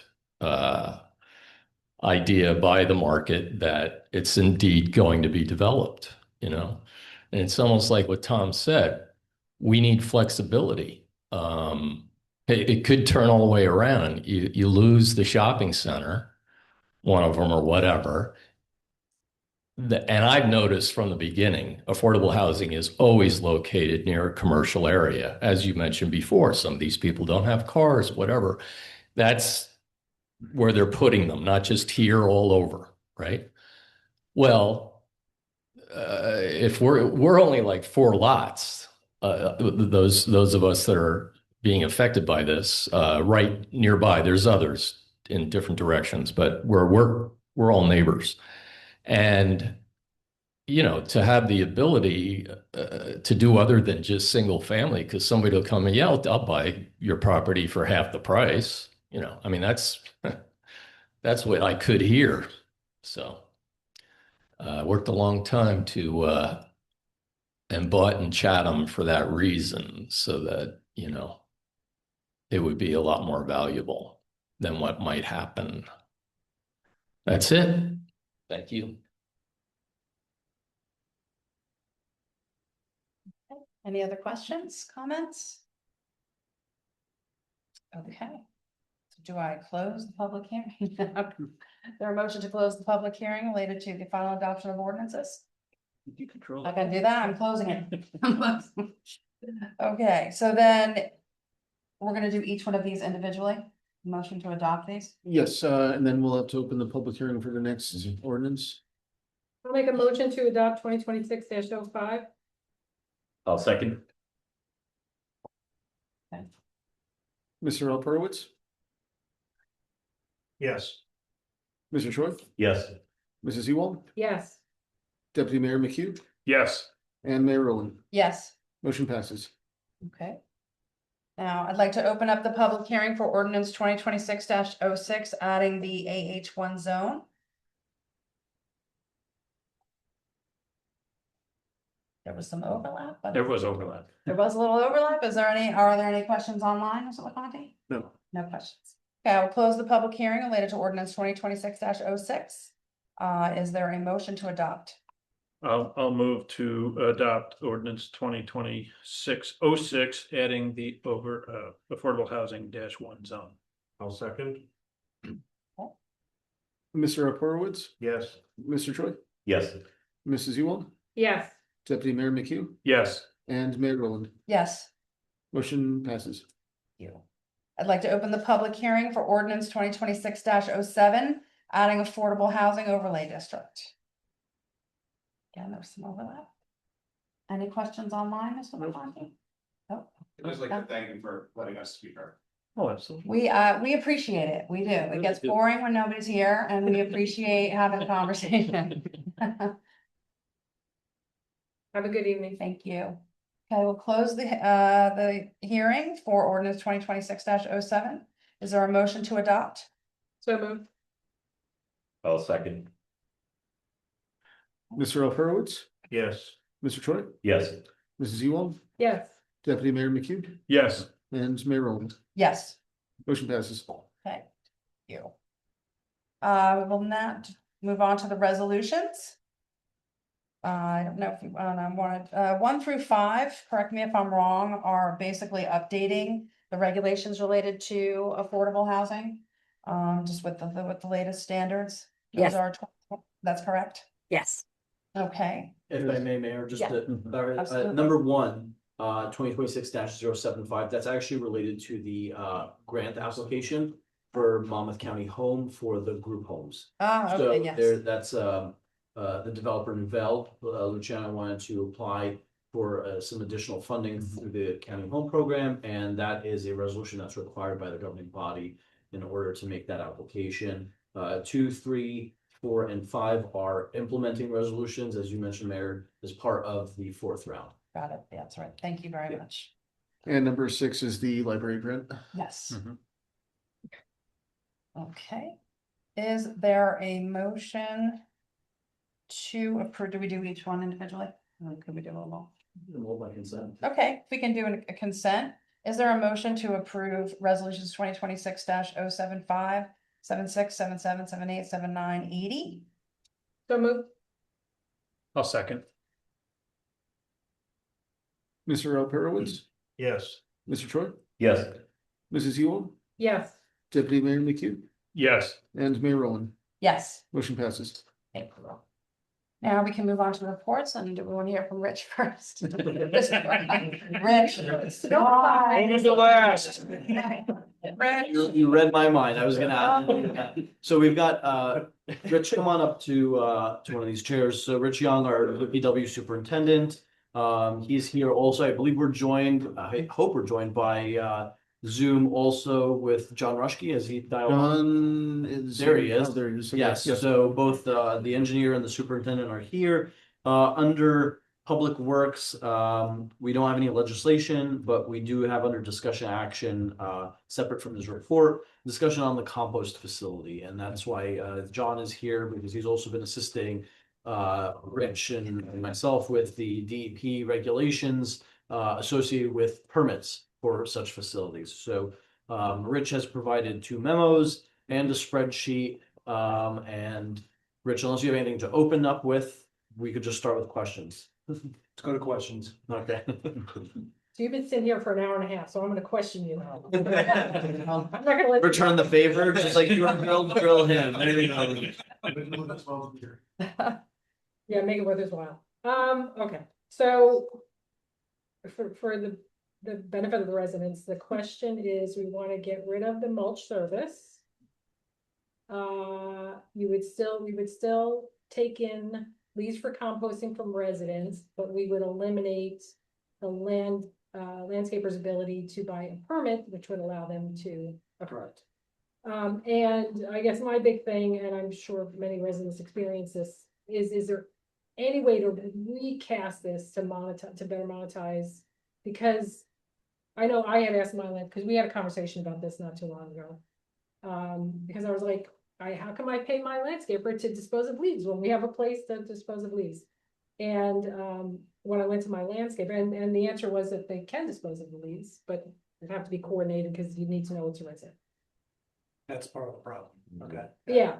So the landscaper had said that, first of all, they're collecting leaves all week and we're only open Tuesdays in the morning, and so it's not, doesn't make sense. And then, of course, if they're collecting an entire truck full of leaves, how do you know that the 6 yards that are in there, the 10 yards are mine? So there was some complexity, but I really felt like there was a value because there's a lot of people, a lot of residents paying to have their leaves disposed of. And you guys have to grind up leaves for the residents who dump their leaves anyway, so it feels like there's an opportunity for revenue generation in there somehow. So I'd much rather my money go to the township than wherever else they're dumping those leaves. Yeah, with the leaf aspect, we don't grind the leaves. Okay. In the spreadsheet I proposed was we have windrows of leaves that through our DEP permit, we have to flip once a month. Regardless time of year, it's once a month. Once that is done and it breaks down, we contract with a local vendor who takes it for free. But it takes, on the average, 2 to 3 trucks minimum and a front end loader 2 to 3 days to do it. So we're providing a service, but it's eating up a lot of manpower. That's just for the leaves. For the mulch, for the brush aspect of it, residents are allowed to dump mulch, and then we turn into, we work with a contractor to tub grind it to make double ground mulch, and then we sell it back to the residents. Well, that's from the residents dumping mulch? I didn't even know you could do that, okay. Not mulch. Brush. To make. Yes. Hey, Rich, I think it'd be important to note that, some past operations and where we're here, because there was a point where we had a lower price and we were getting a lot of developers coming in, and it was just overwhelming for the DPW to keep up with it. And that's kind of why we raised some of the rates to try to discourage some of the commercial, because if we want to try to expand this operation, it's more than just our existing resources. We scaled back these operations once before. And I asked the question as well, and I think there are only 2 customers, 2 landscapers that Currently. currently. Yes, there was 2 last year, two in 24 and 2 in 25. But when these guys come in, they come in heavy. Right. They come in heavy. Under the proposal that Rich put forward, though, where we would contract with the MUA to handle the holing away of the leaves, the grass, and the brush, we would not be doing any mulch. Obviously, we would not be providing mulch. Therefore, we don't need the tub grinder anymore. Okay. So that would be saving, correct, Rich? So that would be saving about 15,000 a year. Correct. Plus the manpower to load that tub grinder, which takes about a week. So it's one guy and a front end loader for a week. So we contract, how do we pay the MUA? Is it by the cubic? What The MUA would be, I believe, a flat fee container, correct? Flat fee container, Yeah. it's $200 for the pole to show them the grab it, and then it's I have it right here.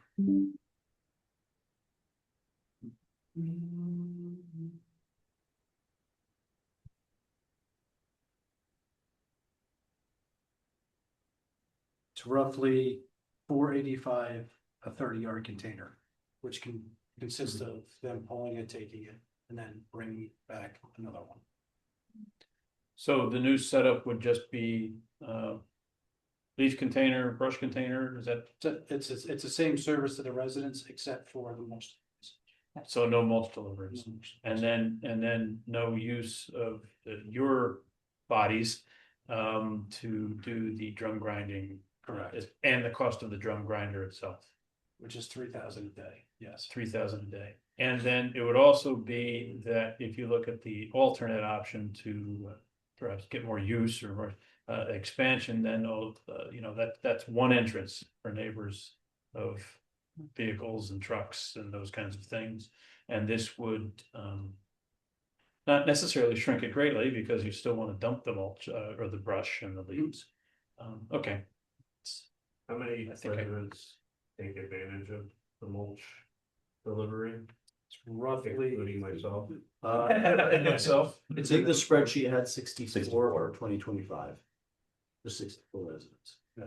And what's happening, we're realizing that the numbers are going down Mhm. and we're being left with the excess that either we have to find a home for, basically, because John, correct if I'm wrong, the new permit doesn't allow us to leave anything on the ground. Yeah, we can't have storage. We can't, we can't maintain long-term storage. And that's what we have is over the years, we've accumulated quite a bit of material. Because the material really isn't, the quality of material is poor. We put it through a tongue grinder, but it's really not a commercially grade mulch that homeowner would typically use. This is, really is not a, the quality of the material is very poor. We have that material that's sitting there a while that people have not necessarily taken advantage of, not coming with their own buckets and taking it, or whether it be delivered. Then indeed, it sits there, and with the new regulation, you can't let it sit there necessarily in the same way, if you will, or different. So is there a cost does somebody come take it for free because of its quality, or would we have to pay to get rid of it? We have to pay to get rid of it. So you're looking roughly between $15 and $20 a yard. Okay. And we were charging $25 a yard? We were charging $25 for 3 yards plus delivery. Okay. So, but this way they can't come and pick it up either, because we would Because we get. can't- It's we can't store it. Yeah, we can't store it. There's the part of the new requirements are that if we're storing it, John, feel free to jump in if I'm missing something or incorrect. We have to do testing as well. There's requirements in how we have to store it and what we need to do in order to store it, and then we also have to make sure that we're doing testing over there. And then the concern is not the testing we can handle in-house, actually through the WPC, but it's what happens if certain chemicals, because the reason for the testing is it's, people use pesticides, they use, there's chemicals, there's all these different things. What happens when it leaches into the groundwater or into that area? So then if there's problems, levels are elevated, we now have to deal with those consequences. Okay, I mean, the mulch I'm not terribly attached to, although it's nice.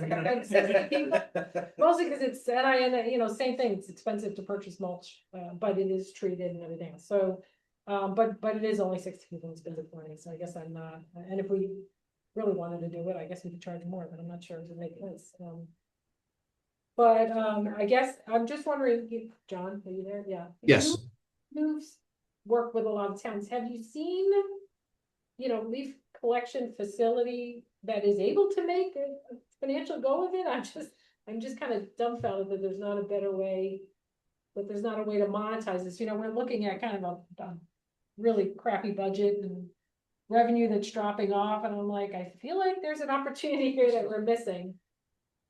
There's a lot of municipalities are not necessarily set up to be for large bulk processes to make a lot of money with wood processing. There's a lot of companies out there already, and in fact, what I'm seeing now is a lot of municipalities are getting looking at these regulations now that the DEP is rolling out, and all the processes now we have to follow and permitting limitations.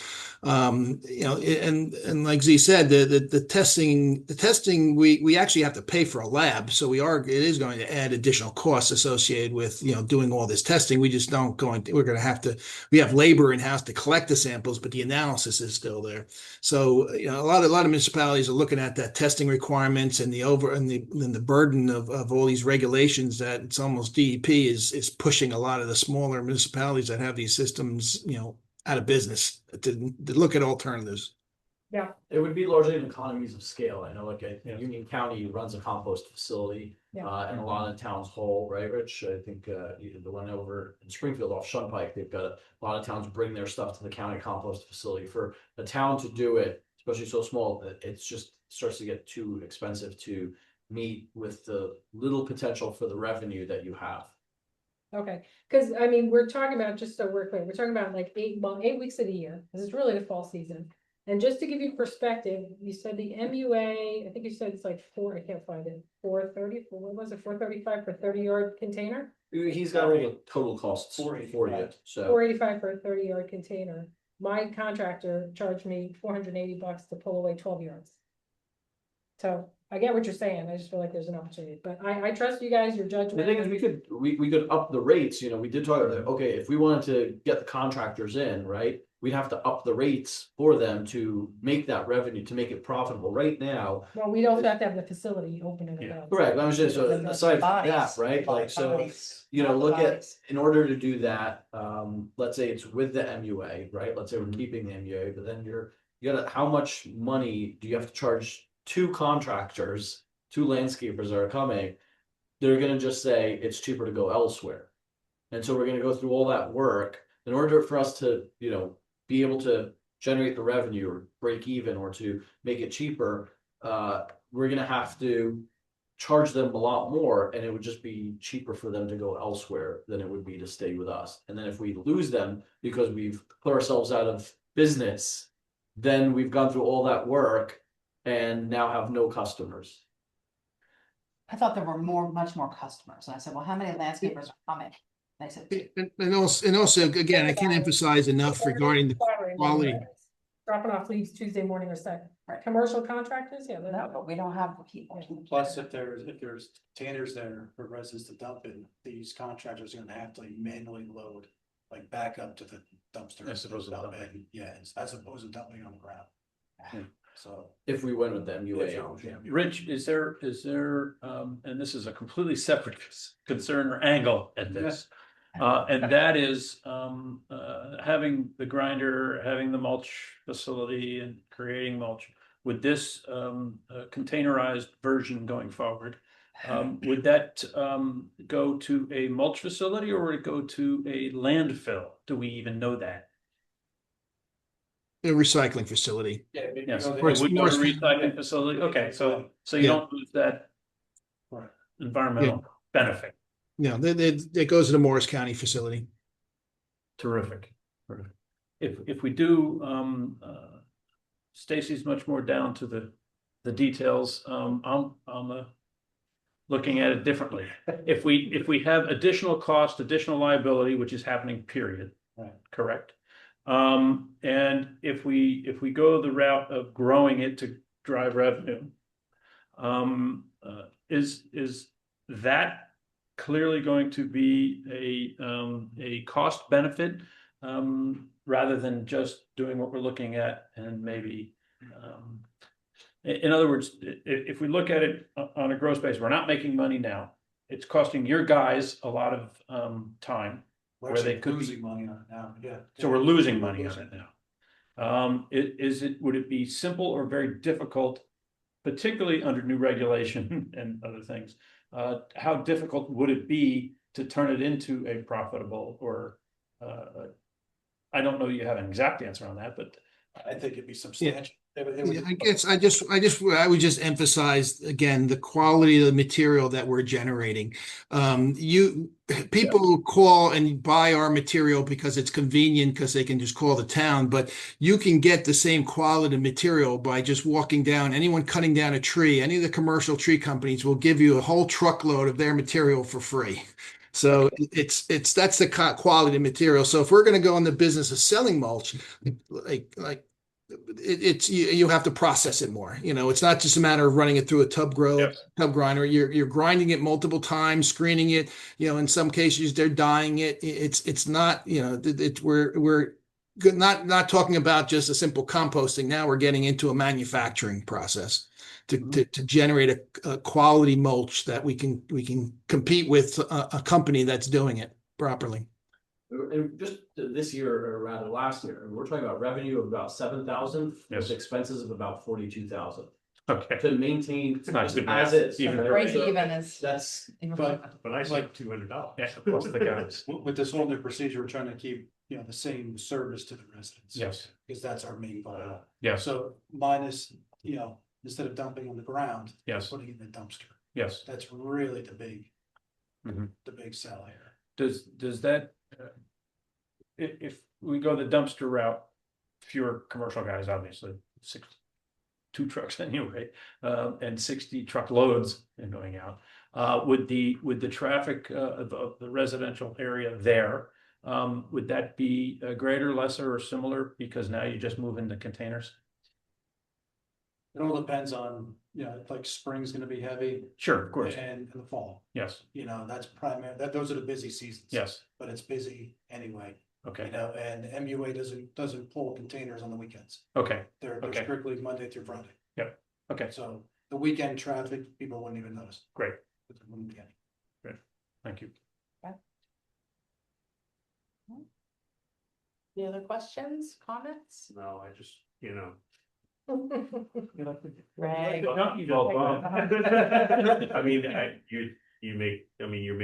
read all of the stuff, you made a very compelling argument, I've been racking my brain to try to figure out how to challenge it, but I respect your opinion and the work that you put in, and I wouldn't really fight your professional opinion in this, so. Unfortunately, with this new permit, our hands are kind of tied. It's driven by the new permit. Yeah. Requirements. Just so you know too, before Rich comes here, I challenged him quite a bit. Yeah. So. And then I challenge you, yeah. I make sure, the spreadsheet alone was, frustrating enough for him, so. Because I wanna make sure that we all have the right information and you have the dollars, the figures, the quantities that you need to know in order to make that decision. Unfortunately, it seems like, you're just looking at this, short of saying, yeah, we wanna eat that cost, we understand, we wanna eat the cost and subsidize it. There's really no other alternative that we could come up with to maintain this, and I think the numbers just sort of make the decision for themselves. Well, the service is still there because you drop your leaves in your branches and such. So Yeah. the service remains. Like, obviously, it's a new procedure, so there's gonna be bumps and bruises here. Sure. We're gonna figure it out along the way, but I think once people get used to putting their stuff in dumpsters, it shouldn't be tough. Because everybody just wants to get rid of their stuff. And we're not talking for this year, it would be for next year, that's why we wanted to get this out of the way early, have this conversation, so that way. We can give enough notice to, the folks that use the mulch, but also the landscapers, and who knows, maybe we tell the landscapers, they're like, you know what, I'll only give you 20,000 to keep this going. I don't think they will, but we'll get some feedback. Then you gotta really check what they're dumping. Jimmy Hoffman's part. It's dirt, branches and brush. Just my last 2 cents, just to give you perspective, if I paid the township $20 a cubic yard, it would cost me $204, would be half the price, and I would more than contribute to an MUA, like I would contribute half of an MUA container with one third of the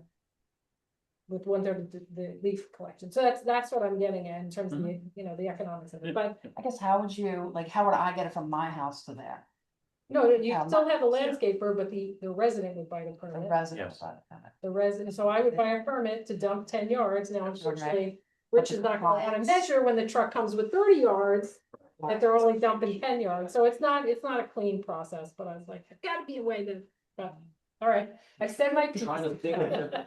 I mean, if we have some time, if there's a way we can figure it out, so I said, we'll let the contractors know, we're gonna let the landscapers know, hey, heads up, and maybe we'll just meet with them and see if they can, I'm not opposed to coming up with an alternative. Rich is a little more hesitant, I just, would love to see if we can make it work, I just don't, practically, as you said, how do you make sure that the people who are paying are the ones bringing it in, and I think you're gonna lose contractors automatically just from them having to shovel it off into a dumpster. Oh, yeah. Because that's too much time. They're gonna pay their guys to do that, and then your price is gonna go up. I mean, And actually, you can buy residents can buy material from the MUA, and they do have different products because they process it a different way. If you want to buy wood mulch versus unscreened compost, and so you can buy from there's other sources too if you want to buy the material back. Yeah. Thanks, John. Mulch purchase from the MUA. Yeah, we'll put in our DPW bulletin, we'll notify, because we do put in there right now that you can buy from DPW, so we'll just say, hey, here's how you can buy it now. That's great. Okay. Anything else? Oh, Rich?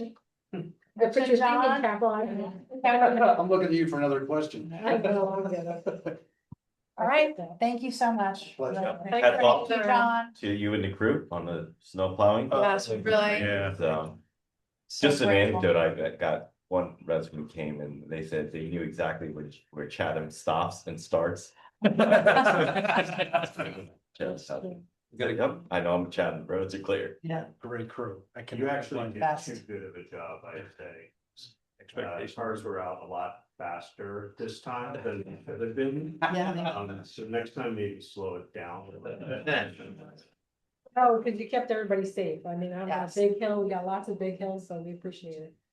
We had a neighbor that had a medical emergency at 2 a.m. on Sunday and the roads were clear. You guys got that. My walk and his walk were not clear, but the roads were clear. Because they accidentally knocked on my door, but it was, the roads were clear and they had no problem parking on the road, so that it was really important.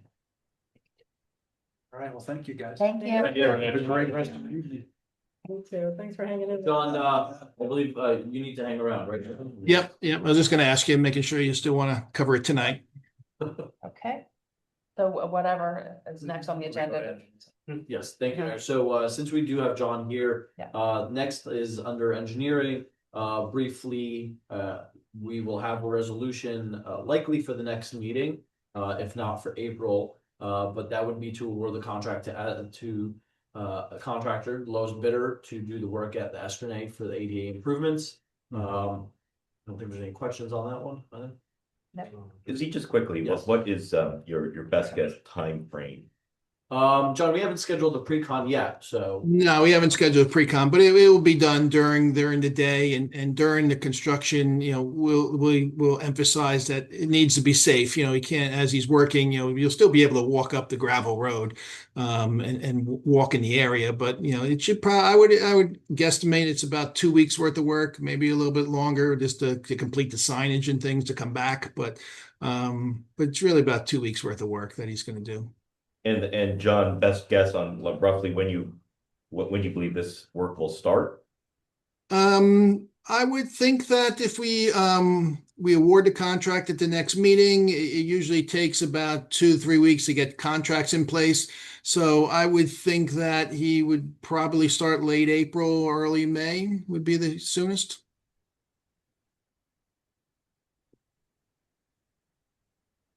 Once we have the April, May, isn't it pre-con right meeting, though. smack in the middle of, That's when the field starts getting Lacrosse and used. soccer season, yeah.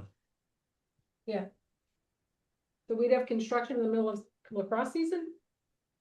Well, is it going to, it's going to be during the school hours, so they'll be working during the day and they will, have them, any equipment that they have, they'll pull to the side. And so, they have to make the work site, safe every time they leave the day, every time they leave. So it's, with the paving may be a day at 2 at the most. So it's not going to be a very, long process, and it should be during the day, and you should be able to keep the work site relatively safe when, because it's not, we don't have any major excavations or large trenches he's digging. It's really just all paving work. So it's relatively neat.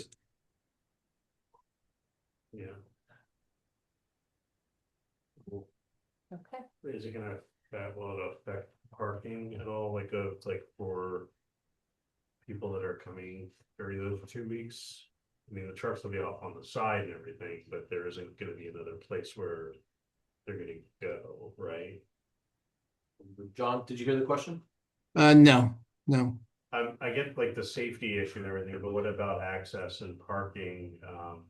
Or how many spaces are gonna be lost during that small window of time while the field might be used and everything else too? I would think that in the beginning, he's going to have a small bulldozer that he'll do to get the grades and things. So it's probably one piece of equipment. We can make sure that he doesn't leave any of his dump truck or anything on any of the vehicles. He doesn't need to park there. And then during the paving, he's going to probably have a paver and a roller. So have those pieces of equipment, but I don't envision him taking up more than 2 or 3 spots. There will be a period then, though, when you can't drive on it.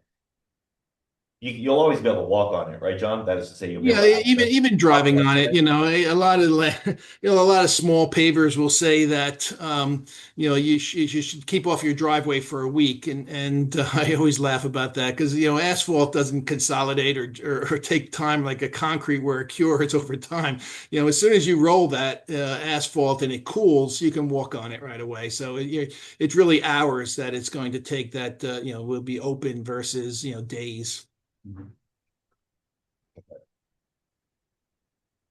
Yeah, and we could talk to him about having parking his equipment up on the top of the hill versus the lower area, just to keep the lower area open. Mm-hmm.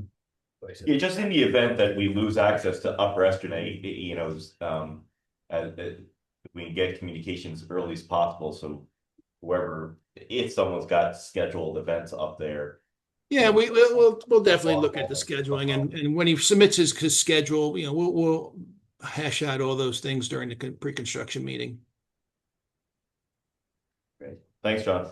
Okay. So the reason John's here is for the discussion action item listed on the agenda titled Southern Boulevard Open Space LOI. That is the property formerly owned by the Fensky family. I did email a while ago per request that the mapping be made available. As soon as that was done, I wanted to make sure I reviewed that with John. And I sent that to you, and I had asked if there's any questions or reason for discussion. Actually, nobody really mentioned that there was, but the reason I brought it up is because John then followed up with the next step, which was to submit an application to the DEP for the actual delineation. And before we went ahead with that, because that was almost just shy of $3,000, I was like, you know what? Based on the mapping, not much really changed from what we thought. And there's a lot of limitations already and very little that we can do with the property. And whatever it is that we probably would consider doing can probably be done without the permit from the DEP, which would, so just seems that we may not need to go to the next level, but before that determination is made and before I decide whether I should write the requisite to check or not, I want to confer with all of you and give you guys an opportunity to talk to John and maybe see what possibilities you have in mind for this in light of the restrictions, and for John to give us a little bit more clarity on what is or is not possible there. Do we get just I don't remember receiving anything. Yeah, it was emailed about a month ago and then resent, I believe, with the agenda packet. Or was it resent as agenda? Okay. No. Yeah, so it's not in the packet. I believe I resent it though. Okay. We can send it out again. But basically the hatched area is actually the wetlands and the clear areas are the uplands. And if we impose the 150-foot buffer onto the wetlands, which we suspect because of the proximity of the swamp, where it's going to be exceptional value, and that's about 150-foot buffer, and just scaling this is about 100 feet. So when you add that 100-foot buffer onto this, there's going to be very limited to almost no property that's not going to be within wetlands or within the wetlands buffer.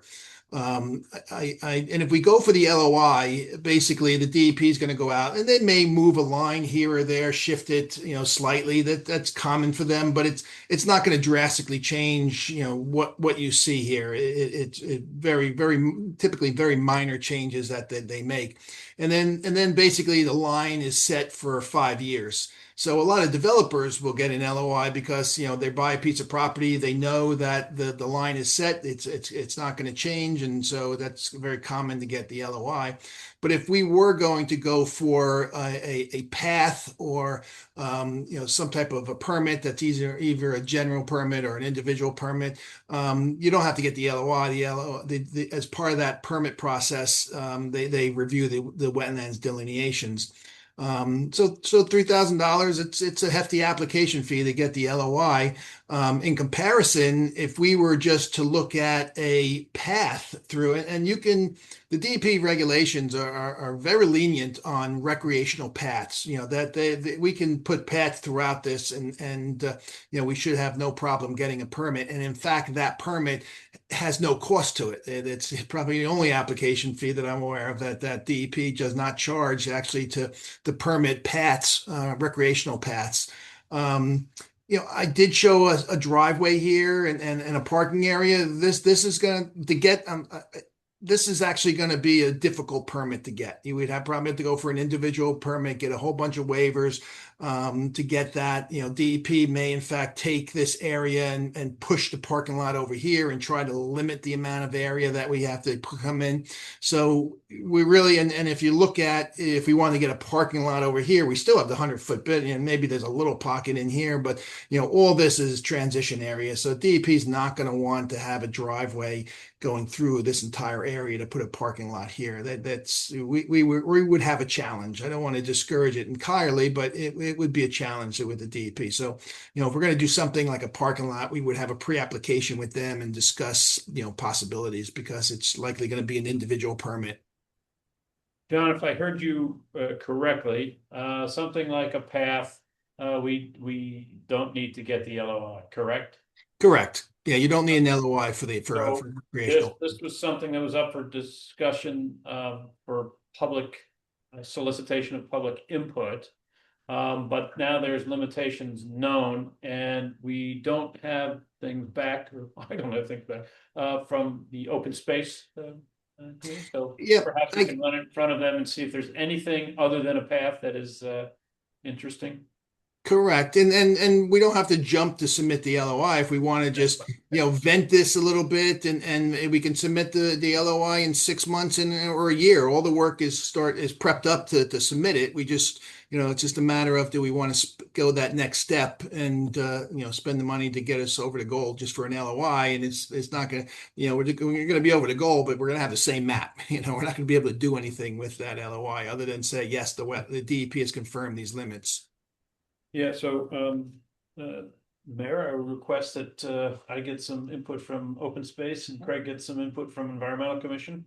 And then we either go get an LOI or let the path or do whatever we want to do that way. If you're agreeable to that, are you agreeable to that, sir? Yeah. Great. I think the biggest consideration is the parking. Yeah. Because we can do a beautiful space and trails, but if Yes. someone doesn't have a place to park. Right, that's part of the discussion. I think that's part of the pushback from the Environmental Commission is that they don't want it, but we also want to give people access to it, so. Yes. Right, I don't know where else you, yeah, like the Green Village Post Office where Yeah. it parks there to walk on the lawn again. So efforts Okay. were started, so let's Yeah. do them the courtesy of having their input. Absolutely. If we had a connectivity to Nash, where would that be? We would connect it, if I can see my cursor in here. You know, Nash is over here. So we can, you know, you do have the parking lot. I guess I could try to go down a different map, but we can have, you know, connected to the Nash property. Well, the way that's laid out, if you talk about even the Green Village Trail, Nash to Green Village, that would end down by the old skating rink, which it's up over. You know, this is a lull over here. There, all the way to the sidewalk gets. Yeah, there's another pocket of wetland. There's additional wetlands to delineate on the Nash. We didn't delineate all of Nashfield. It's just in the area where we're going to put the boardwalk and the path. But this is all wetlands out here. Probably extends out, but you know, it's over here, and we can connect. You know, if we wanted to talk about a connection, an extension to come around and bring a path around into, you know, just to have it just as another branch coming around so people can walk a circle around. You know, that's certainly something we can look at. Yeah, that's thank you. Hey, John, I have a question. So the northern section up against southern, where the path jogs around, can we not utilize that through buffer averaging and arguing the value is degraded because of its proximity to the street and noise pollution and light? See, with wetlands averaging, you have to have property, you have to have a portion of the property that's not within a buffer. So there's not a lot of area that we can give with averaging. Because if you have a 150-foot buffer, the buffer is extending all the way over here. So usually with a buffer, you have property that you can, horse trade away and increase buffers, but we Trade away the western pieces, right? No? well, this is all wetlands all in here. So, there's no average, you can't average these pockets because they're in Well, totally. yeah, but I mean the space, all that space to the left of the parking lot. Oh, in here? Yeah. Well, this is, I can just throw a scale on this. Let me just, this from here to here. What does that mean? That's 180 feet. So, if you have a 150-foot buffer on either side, this is all buffer. Not in the football field. Yeah, because my hope and desire was to buffer average out that area and just flatten it and to make it parking, informal parking for Nash, which currently is woefully underparked. Yeah, this will be a challenge because Nash, the other parking lot is over here. Yeah, and, that's what I want to. And this wetlands probably continues all the way around here. So you have a wetlands pocket here, and that supplemental parking would be a challenge to get permitted today. Mm-hmm. And all this would be just packed dirt and Oh, we would have a gravel, we would have a gravel path coming in. So it's you can see what they've done at the Great Swamp parking lot that they have. Like that. Okay. Yeah. So John, you are gonna get us an updated map with Nash on there, right? Yes, yeah, I can do that. Yep, absolutely. Nash wetlands also, just so we can see. I can show an updated map with Nash, and I can actually, what I can do is just combine the two plans so we know exactly where our path is and all the fields and how we're going. So we can combine this so it's something so we can look at it holistically as one property versus two. Yeah, because I guess I wonder, parking is difficult. But if we were able to connect to the 80 feet that we have to potentially build and put like the basketball court there and use that, or I don't know. Not that I want to dismantle stuff, I'm just trying to creatively think how we can maximize the overall space.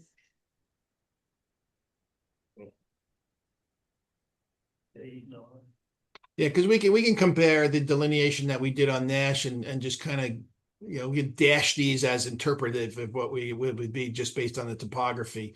And we won't go out and delineate more unless we need to, but just for planning purposes, we can do that. Okay, great, thank you. Yeah. And John, because it jogs, you would have obstructed sight lines from the street, right? Well, there's already a driveway apron here, and there is somewhat of a gravel path here already because the landscaper was coming back here, and there's a shed here, and it's a debris pile. So because this is where they were dumping some wood chips, and so there is a somewhat of a it's not very defined gravel, but there is a path that's in this area already. And when you come out, the sight distance was fine. Yeah, I'm just wondering about security because it could be like, it's obstructed views from the street. Yeah, we could look at a light. We could probably add if there's not a light. Chief on plus DPW because that may have to be chained at night. Security. Yeah, I would expect something like this. We would say that it's dusk to dawn. It's closed at night. Discourage people from driving in. Well, I thought we couldn't do the parking lot thing. So why are we putting a path to nowhere? Yeah, that's why I'm confused. Wait, I thought that is. Well, now this is just, I was just illustrating a possible parking lot. If this parking lot we had from here, we would do some type of a trail in this area. So that parking lot would need a permit or no, John? Oh yeah, absolutely. That's my point, right? And then this would probably need an individual permit because because this is all buffer going in. Permit. Yeah, this would need a permit, and this would, it wouldn't be a general permit, likely be an individual permit. And I would suspect, we would have a pre-application with the DEP, but the DEP does tend to, show some leniency on there, and when it comes to recreational uses, the fact that we're putting this in for, for people, for a recreational path, a passive path, they usually are very cooperative in that sense. But again, they may come back and they'll hammer us on, is there other options? Can you minimize the disturbance? Can you move the parking lot over here and stick it in like in this way? So when you drive in and then pull in on this side, I would see that they would probably push for that so that we don't go far into it. But that would all come out in a pre-application meeting to talk about, options and approaches.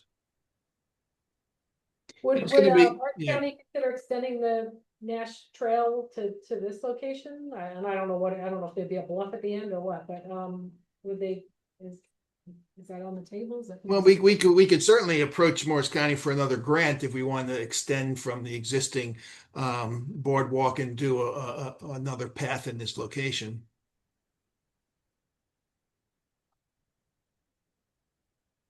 Yeah, there's definitely when we permitted for this sidewalk on Southern Boulevard, this was a difficult permit because there was spotted salamander habitat in this area, and actually we had to hire a special environmentalist to go out there at night to look for salamanders, and it was a big deal just to get this sidewalk in.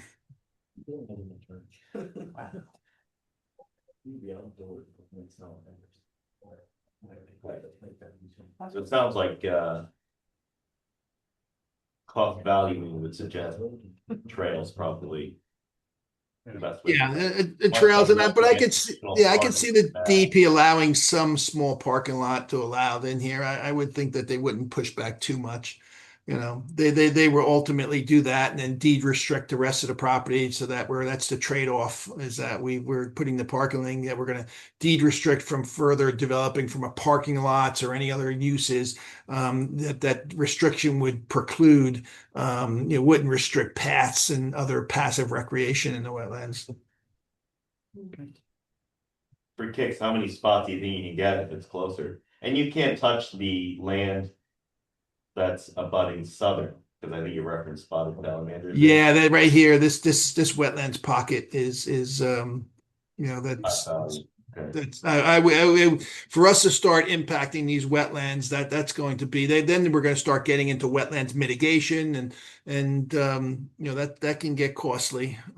We could look at negotiating moving in some wetlands and then creating this entire area as wetlands, but then those mitigations, there's ratios that you have to meet, and it's a process to go through that. That's a costly process. I understood. Thanks, John. Okay. Thank you. All right. Good night, everyone. Have a good night. Okay. Shai, you want to continue with the reports? Yes, Mayor. Well, there really are not too many more things besides the budget. Yeah. So, I don't know. Do you want to take a break for the restroom breaks? Do we need a bio break or? Okay, yeah, maybe we'll take a 5-minute break or a few minute break for people Up to. to you, just because once we Yes. get to that one. Yeah. Okay. Okay. Okay.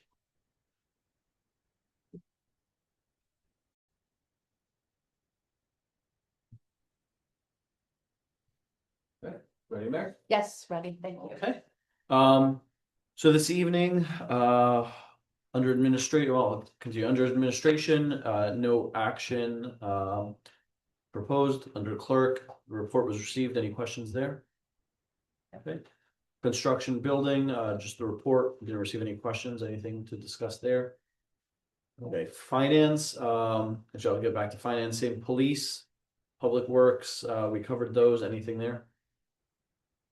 Tax collector, we will have a resolution on for the next agenda for an outside lien redemption. Any questions or concerns about the report? Okay, tax assessor, I will note under his report, he did provide a very lengthy update this month on progress related to the reval. Any questions or concerns there? No, but I have been getting questions from residents about whether or not they've started, going door to door, which he said, or the report said that they have, which we did act from other meetings.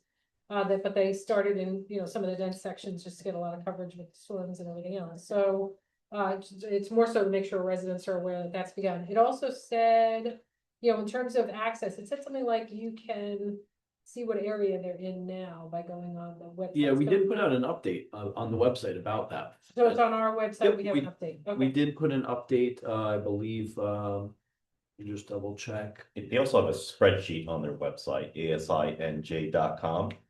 There's a spreadsheet of what who the inspector will be and what date they have currently slotted to arrive at the property. Oh, good. So you can look it up by your home address and you can see what their projected day is when they might arrive. Okay. We did post something on, I believe, on social media with a link as well, and updated on our website, the tax assessor's page with that information to go to and see the like where they are and all of that information. Okay. Hasn't popped up for me in social media, but and I follow the township, but I'll see if I can find it and then try and repost. But no, good. That's what I want to make Yeah. sure is to this meeting, push it out as well. I'll double check that. I'll make sure. I know we did work on that, so.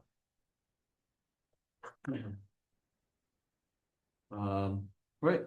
Then on to finance. There are a number of legislative items for the next meeting. It would be a resolution to introduce the budget. Resolution, we are in the self-exam cycle of, we are in the self-exam year of that cycle. So resolution to do that. Resolution to do some budget transfers under the reserve budget. And then an ordinance to set the open space tax rate based off of the proposal that would be in the budget presentation shortly. So with that, I'll turn your attention to the slides for the budget presentation. This year, the budget committee. Screen on there? I'm sorry? There's a Zoom session running on that computer if you want to share the screen. So that Oh, maybe pops up God, too. I didn't realize there was a Zoom session there. Thanks, Greg. I can't see, where am I? Here we go. Okay. That good? Perfect. Thanks, Greg. So this year, the Municipal Budget Finance Committee was comprised of Mayor Jen Rowland, Deputy Mayor Marty McHugh. It was your second year or third year on the Finance Committee? Second.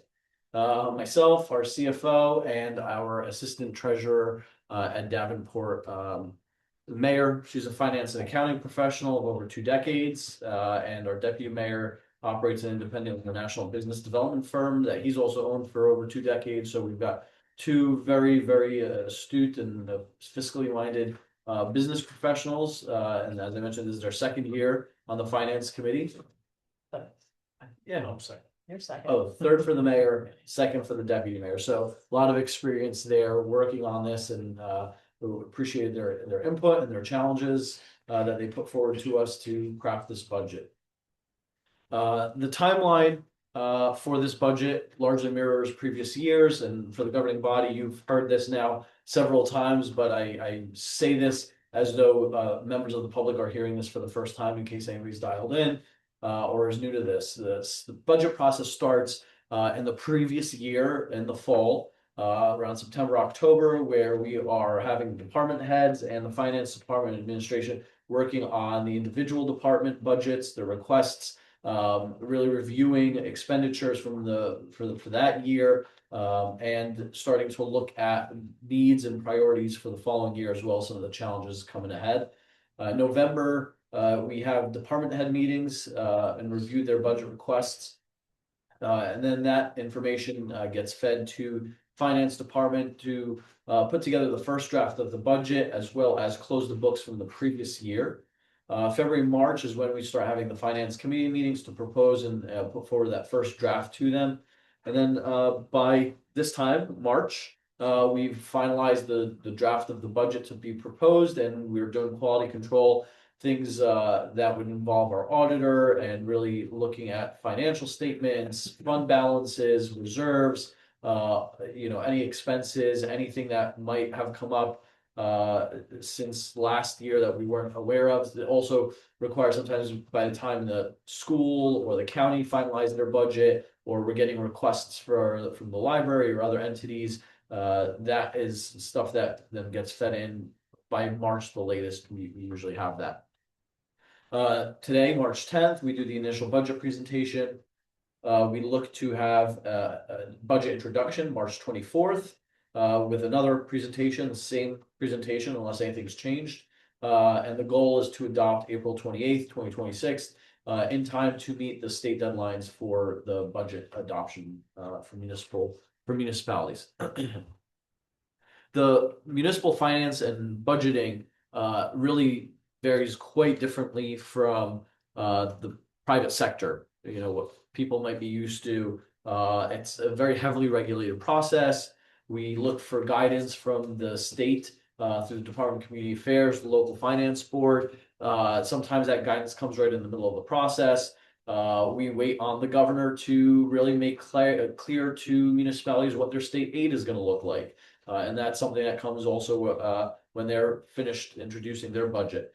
At least 24 meetings and calls occur in order to get this budget to where it is. It's not a overnight thing. It's definitely a long, drawn out, very thorough process. In addition to the finance committee, includes our auditors as well to make sure that we're doing the right thing.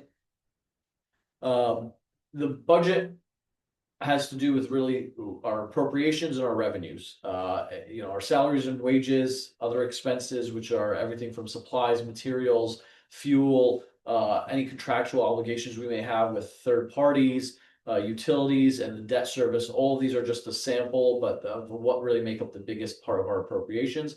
And then our revenues, everything that includes fees and fines, licenses, any interests from our bank accounts, the state aid I mentioned, any grants, and what's known as MRNA, miscellaneous revenue, things that we charge, maybe copies or smaller things.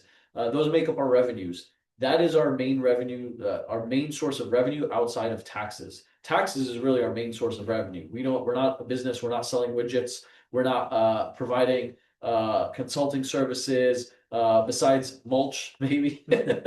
We're not selling a product. The biggest portion of our revenue is the taxes.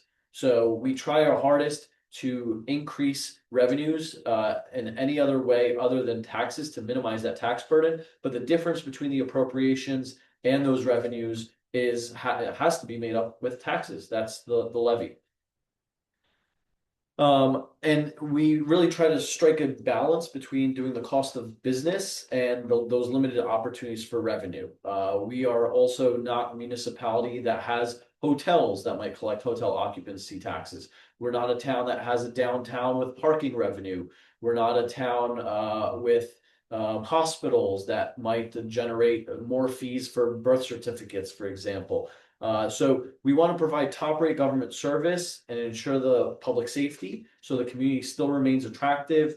That then leads to the increase in home values that people come to appreciate and yields taxpayers the best return on their investment, which is their property. So we're constantly looking to do more with less, finding savings, mitigating those increases, and trying to increase ways where we can generate revenue.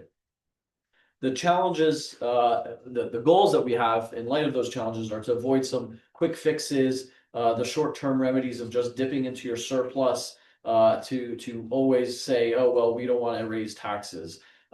Raising taxes, well, that's nobody's goal. It ensures that the town is stable and resilient for the future to make sure that those fund balances are healthy and that we can budget as lean as possible, but do so responsibly, where we're not cutting services that don't need to be, and we're not jeopardizing or risking safety or compromising even on the quality of our roads during storms, for example.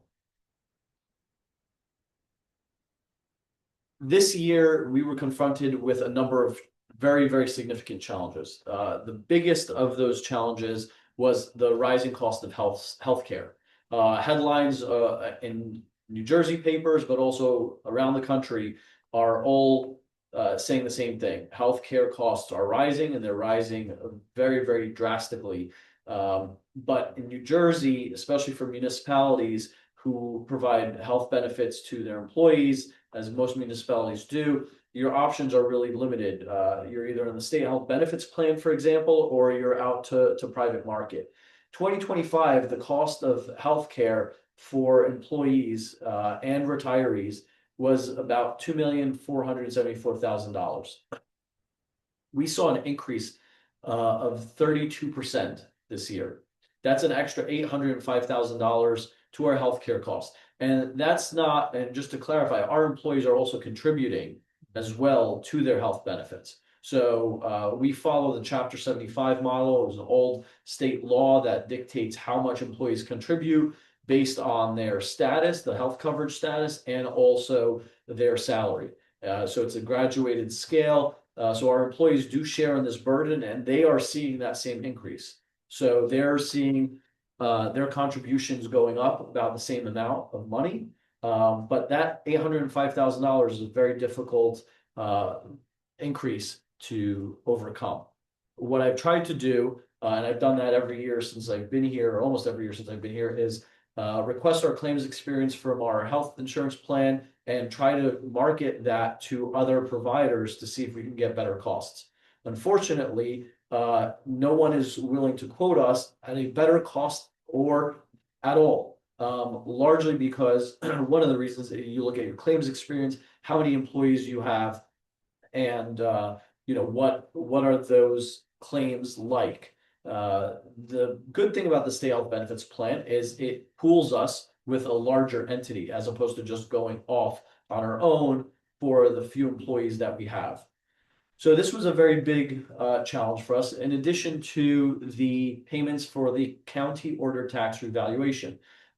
We started that process, we awarded that contract, and we did what's known as a 5-year special emergency last year. Essentially what that does is splits up that cost over 5 years. So the cost over each of those 5 years, starting with this year, is $130,000. We kind of borrow that from ourselves, but we repay ourselves over time rather than borrowing it from a bank at a higher rate. But that's $130,000 expense this year that we did not have last year. You want questions as we go along? You want us to wait till the end? If you don't mind waiting till the end, but Oh, you might want to take a breath. That's okay. yeah. You don't have to answer the question. No problem. The other one, just to emphasize also that this tax reval was ordered by the county. So we did have a little bit of a heads up on this one to plan for it, but there's little that you can do. It's a cost that you have to pay for at some point. This year also, weather, as we all know, was a big challenge. Worse than last year, worse than in a few years. Record-setting storms that we've dealt with. In 2026, year to date, $94,000 in costs just for salt, brine, and our contractor.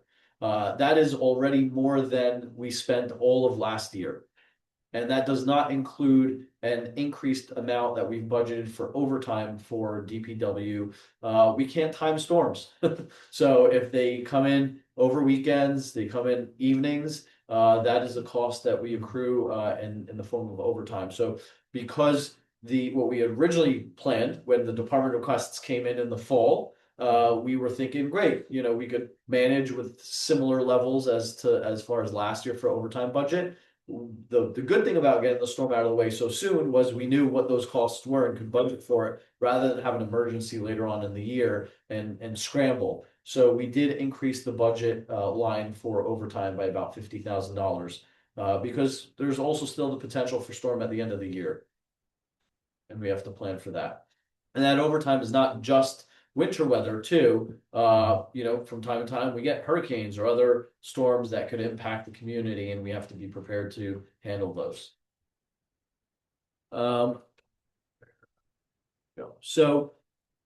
A quick snapshot of the budget this year as compared to last year. I put two charts that really show your appropriations and the revenue. And the reason I did that, I'll explain in a moment. But our total appropriations this year, $19,741,000 153. That's a change of $312,000 over last year. Not a terrible increase. But our revenue went down as well by about $1 million. Now, I'll explain that in a second. So our revenue for 2026 was about 6.5, whereas last year was about 7.5. So the difference between those two, as I was talking about before, that tells you what the amount to be raised by taxes is.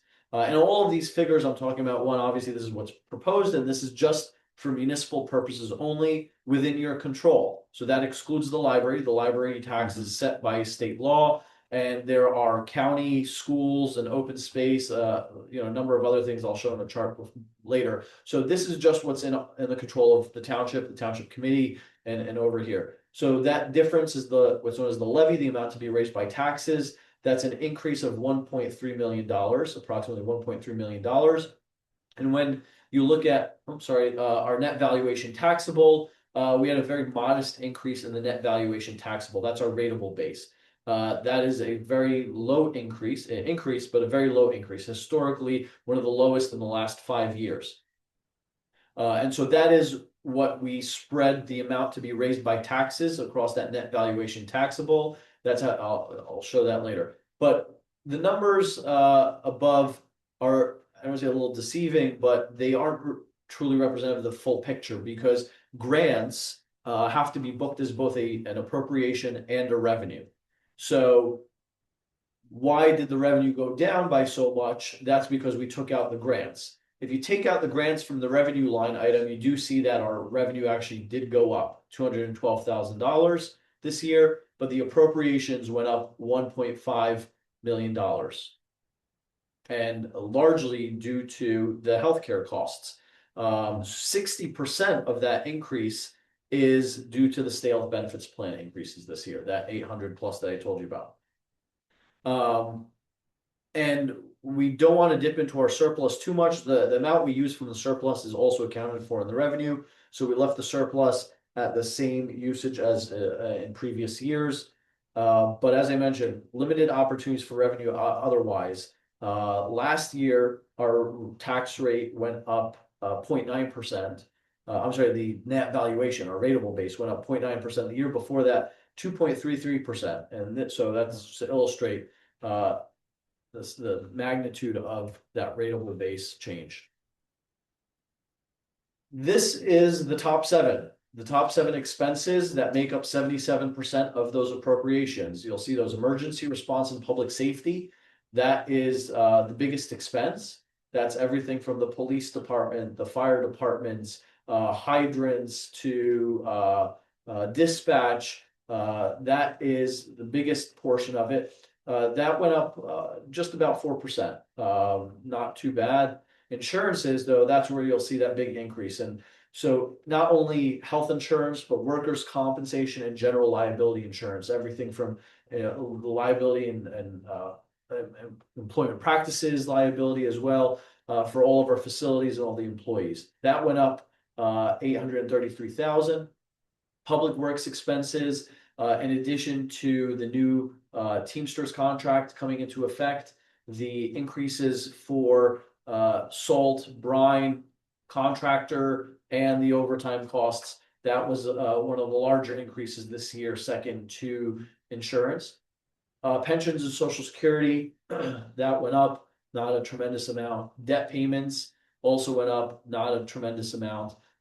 Capital Improvement Fund, we did reduce that by about $75,000 this year to just try and offset a little bit of the damage to all those increases this year. But we did keep it at about $500,000, whereas last year was $575,000. Capital requests this year, all departments were told, limit it to strictly essential, mission critical, absolutely can't function without it. That way we don't add to our debt, and that way we try to minimize the impact to the tax rate this year. And then utilities did go up this year about $42,000. We do go out to auction just to give residents and the township committee an idea of what we do to try and find savings everywhere or reduce those increases. We go out to auction to try and get competitive rates. So rather than just going with the market rates through JCP&L, We bundle our utility costs, aggregate those, whether it's for the buildings, whether it's for the street lights or the facilities. We do go out to auction and try to get the best rate. And it also gives us a level of predictability for the next couple of years. So we're not at the whim of BPU and JCP&L increases. So the subtotal of those 7 items for this year was $14,991,249. That's an increase of 9.67.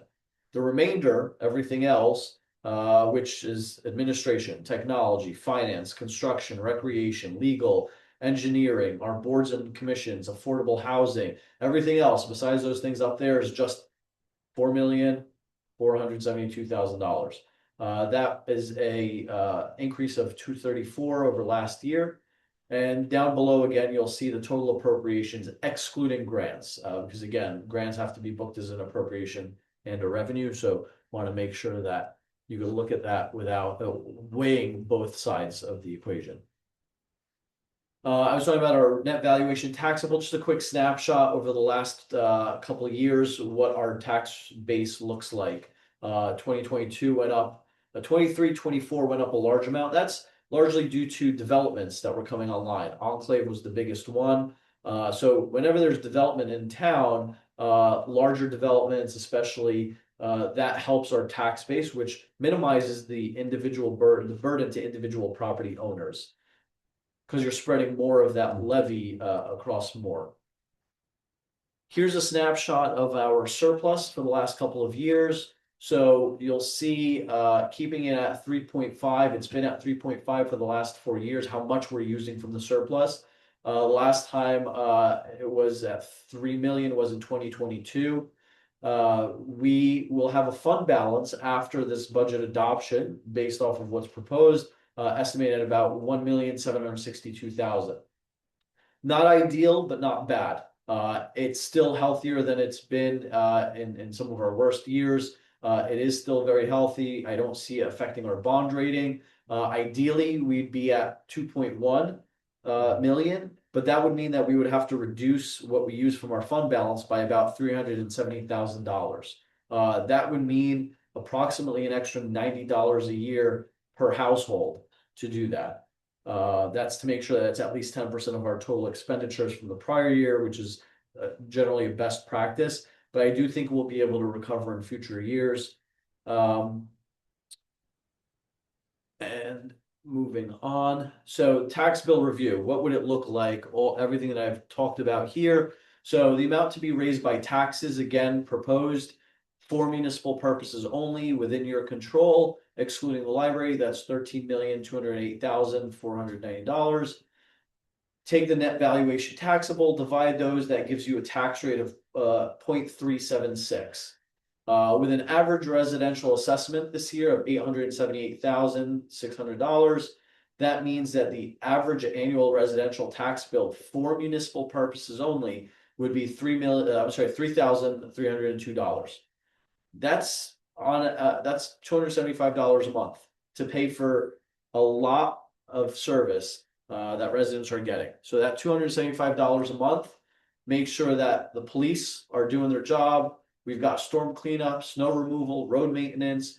We're running the recycling center and compost facility, a whole slew of things in addition to contractual services. We've got a number of shared services agreements to, again, keep costs low, leverage some economies of scale, and also provide subsidies to the fire departments, all volunteer fire departments, or volunteer EMS, and to a senior citizen center, all that do a great job and provide outstanding service, top rate service to the residents. So I think that's a very fair price to pay for all that residents get in this town. And when I mentioned within municipal control, that is that 17% of the pie. So for every dollar that we collect, so we collect the taxes for all of these entities. So people do get mad that their taxes are whatever they are. They think that you're to blame, that we're to blame, but we're really only responsible for 17% of that. The library gets 2%, county about 16%, and the school about 64% of the tax bill. Now, in light of these challenges, we wanted to make sure that, because we also do set the open space tax, that we consider our outlook, our commitment to open space, parks and recreation, all the projects on the horizon, but also find a way to offer some relief to taxpayers. And I just want to highlight some things that we've done recently and have in the works. Playgrounds, two playgrounds already completed, with two more at Colony Pool coming up for upgrade. We've preserved Fensky property as open space. We are rehabbing the Colony Pool walls. That's a cost of $600,000. That's in progress and will be coming up to completion very soon. And as we talked about earlier today, ADA improvements over at Esternade Field. So proposing a rate reduction to 1.5% as opposed to the default of 2%. So that will generally provide a decrease in the levy of about $175,000, which is some relief to taxpayers that is within your control. And then finally, outside of the budget, but part of the budget process, is the sewer utility. And I say it's out of the budget, but part of the process. That's because it is a utility, so it's self-liquidating, which means that the revenue from this sewer utility have to support the operations, and it's got its own fee structure, which is what we call rents. That's what covers it. The budget this year is 3.36 versus last year $3,315,000. That's just an increase of $45,000. We do a thorough analysis of the costs there, while maintaining all the infrastructure improvements that are necessary to keep the sewer utility operating. Nobody wants a backup in their sewer utility. That is a mission critical operation over there. Very, very sensitive piece of the puzzle. All the equipment there is tended to 24/7. We've got 6 dedicated full-time employees. We share the administrative staff, and so we apportion those costs from the township. Our foreman over there, who's operating the plant, has really done a great job, as they do over there, of holding the line on any discretionary spending, but they're also subject to those health insurance increases that we are on the township side. And we have utility debt service there. This year is $535,000, and we are also budgeting for a capital improvement fund of $250,000. On the horizon, we are expecting that we'll need to do a rate study, especially with the major impact of the Headworks project that our engineering team is working on, and looking to apply for that funding through the state's IBank to keep costs low for residents. So that is the municipal budget proposed for 2026. Any questions? Camille and Evil, I think you had some questions. Okay,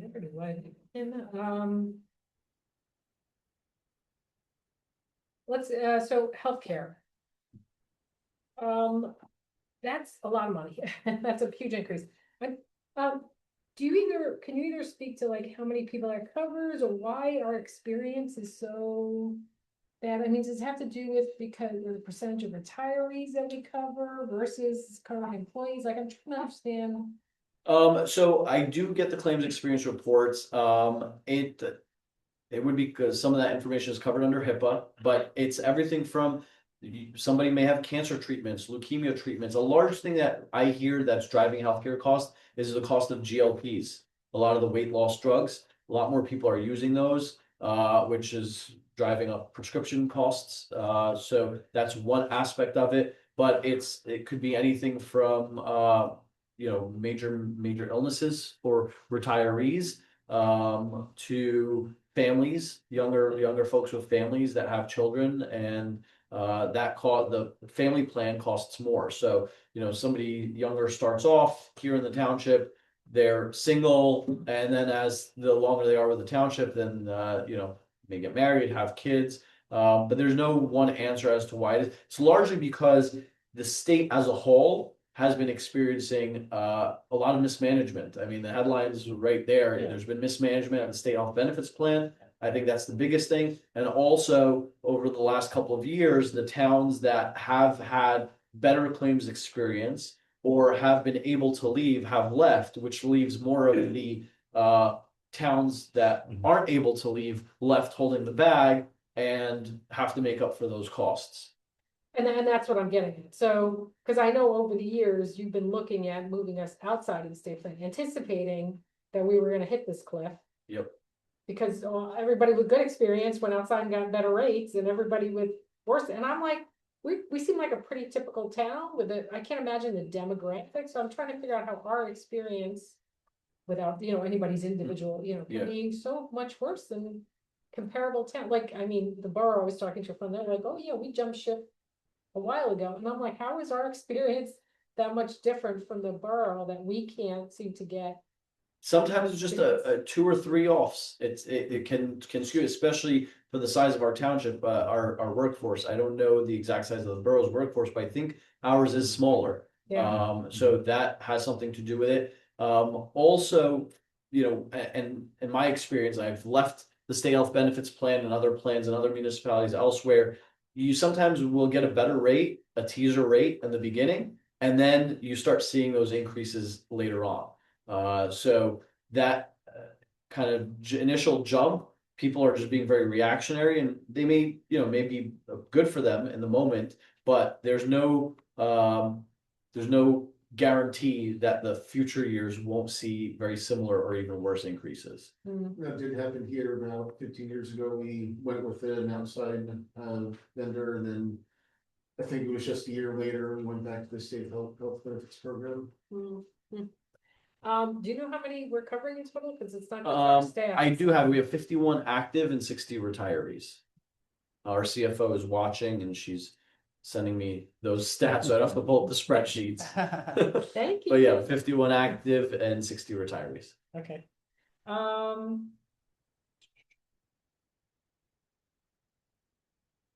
Okay, so we know there's a lot of things that we'll use to manage the budget. So we might adjust how much surplus we use to contribute to the budget. We might adjust the rep. There's different things that we'll use.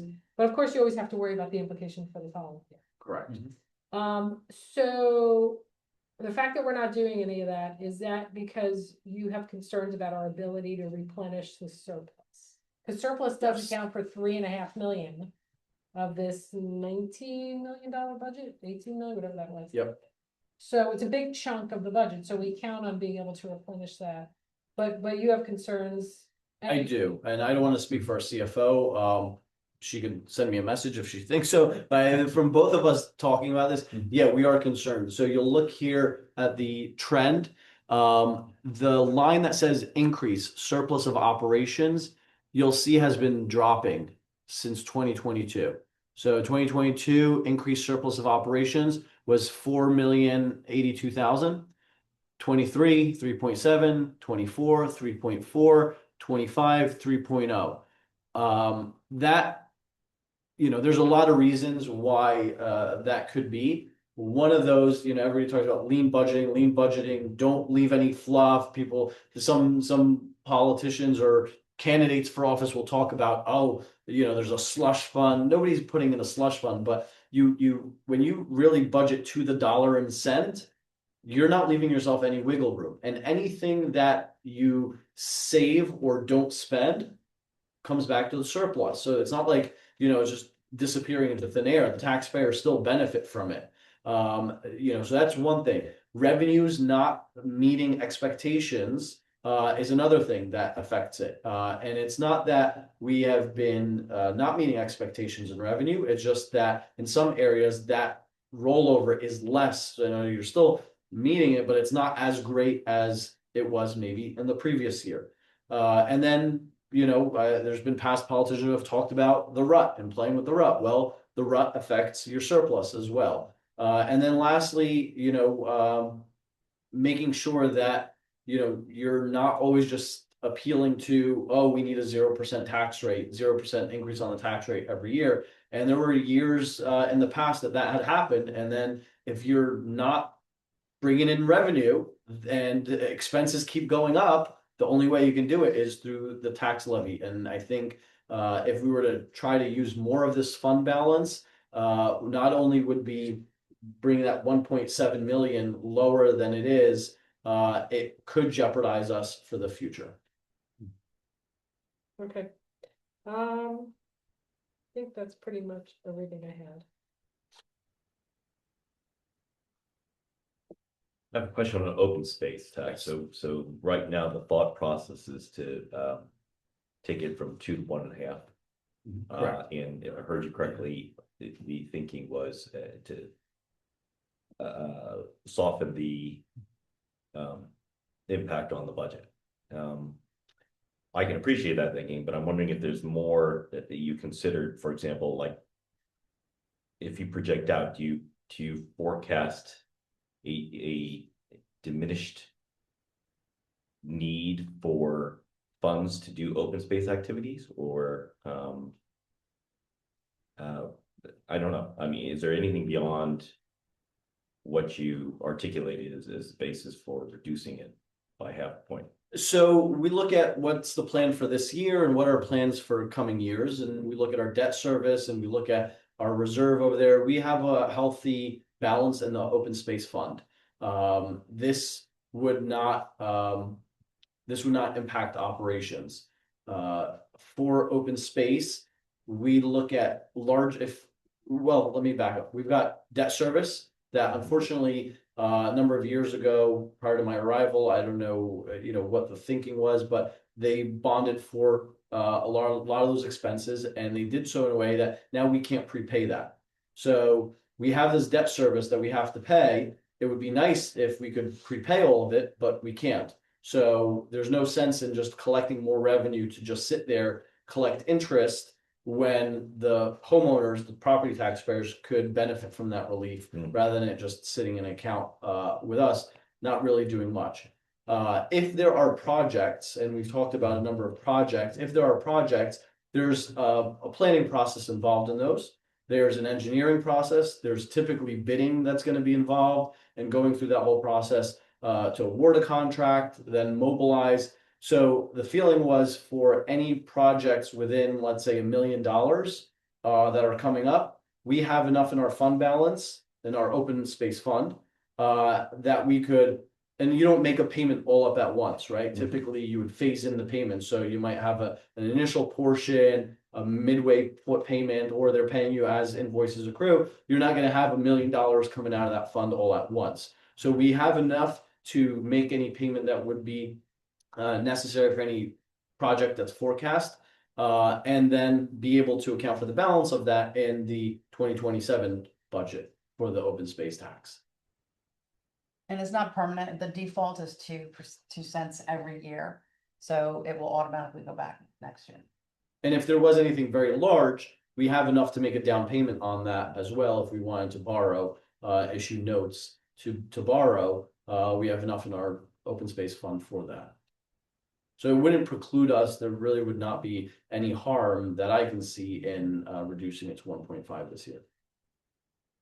Do you have the numbers on hand? So what's the balance now? And roughly, my recollection, it recharges like about 800,000 a year. Right? Yeah. So the 2% at a full 2%, you're bringing in about 700,000. Okay. So or you just take that 175, multiply it by 4. That's it. So it's about 700. And I do have the open space here. So with what we're talking about, at a 1.5, the available balance at the end of the year would be about $494,000.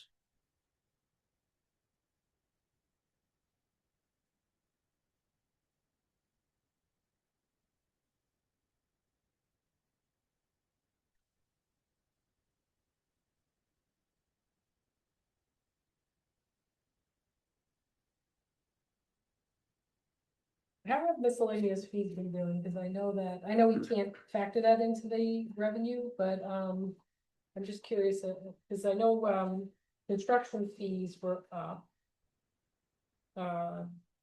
surprisingly up, but we're not going to budget for that because that's not a traditional year. That was it. But then you do get the kind of follow up that the ratables will increase based on the construction that was done. And again, we're not gonna roll the dice and bet that we're gonna be able to replenish. We want to be comfortable that we're able to replenish, but, I'm just curious to know, have you seen a decline in that as well, or? So uniform construction code fees, we left that at 425, which is same as what we anticipated last year. So that was slightly lower than what was anticipated in 2024. We did bring in more revenue this year, but we felt 425 was a comfortable, safe number. Interest, obviously, interest is going down. That's an example, right? Rates are going down. So while we did benefit from renegotiating our agreement with the bank and getting better rates, they've now gone down. So we are expecting that sort of revenue to go down as well. Okay. But overall, the revenue outside of the grants, as I mentioned, is up about 200 and change, $212,000. Okay.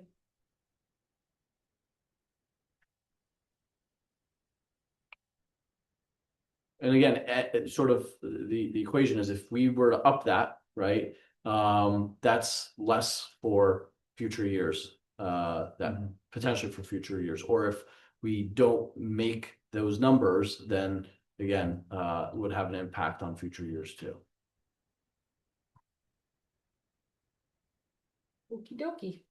This is not, this is a very, very difficult budget year.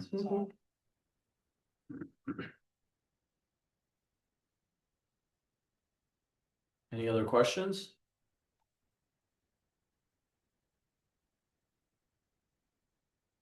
Okay. I want to thank you all. I want to thank the finance committee. I really want to thank our CFO, Debbie King, and our assistant treasurer at Davenport. They're fantastic. So really appreciate all the hard work they're doing on this. Okay, if no further questions, we can go to the second hearing of citizens. Same rules apply as previously. Mr. LeConte, is anyone online with their hand raised? Just our CFO. Oh, okay, No interest. okay. Then I will close the second hearing of citizens and I will seek a motion to adjourn the meeting. So moved. Well, second. Okay. Aye. Aye. Bye. Thank you. Thank you, everybody. Thank you, everyone.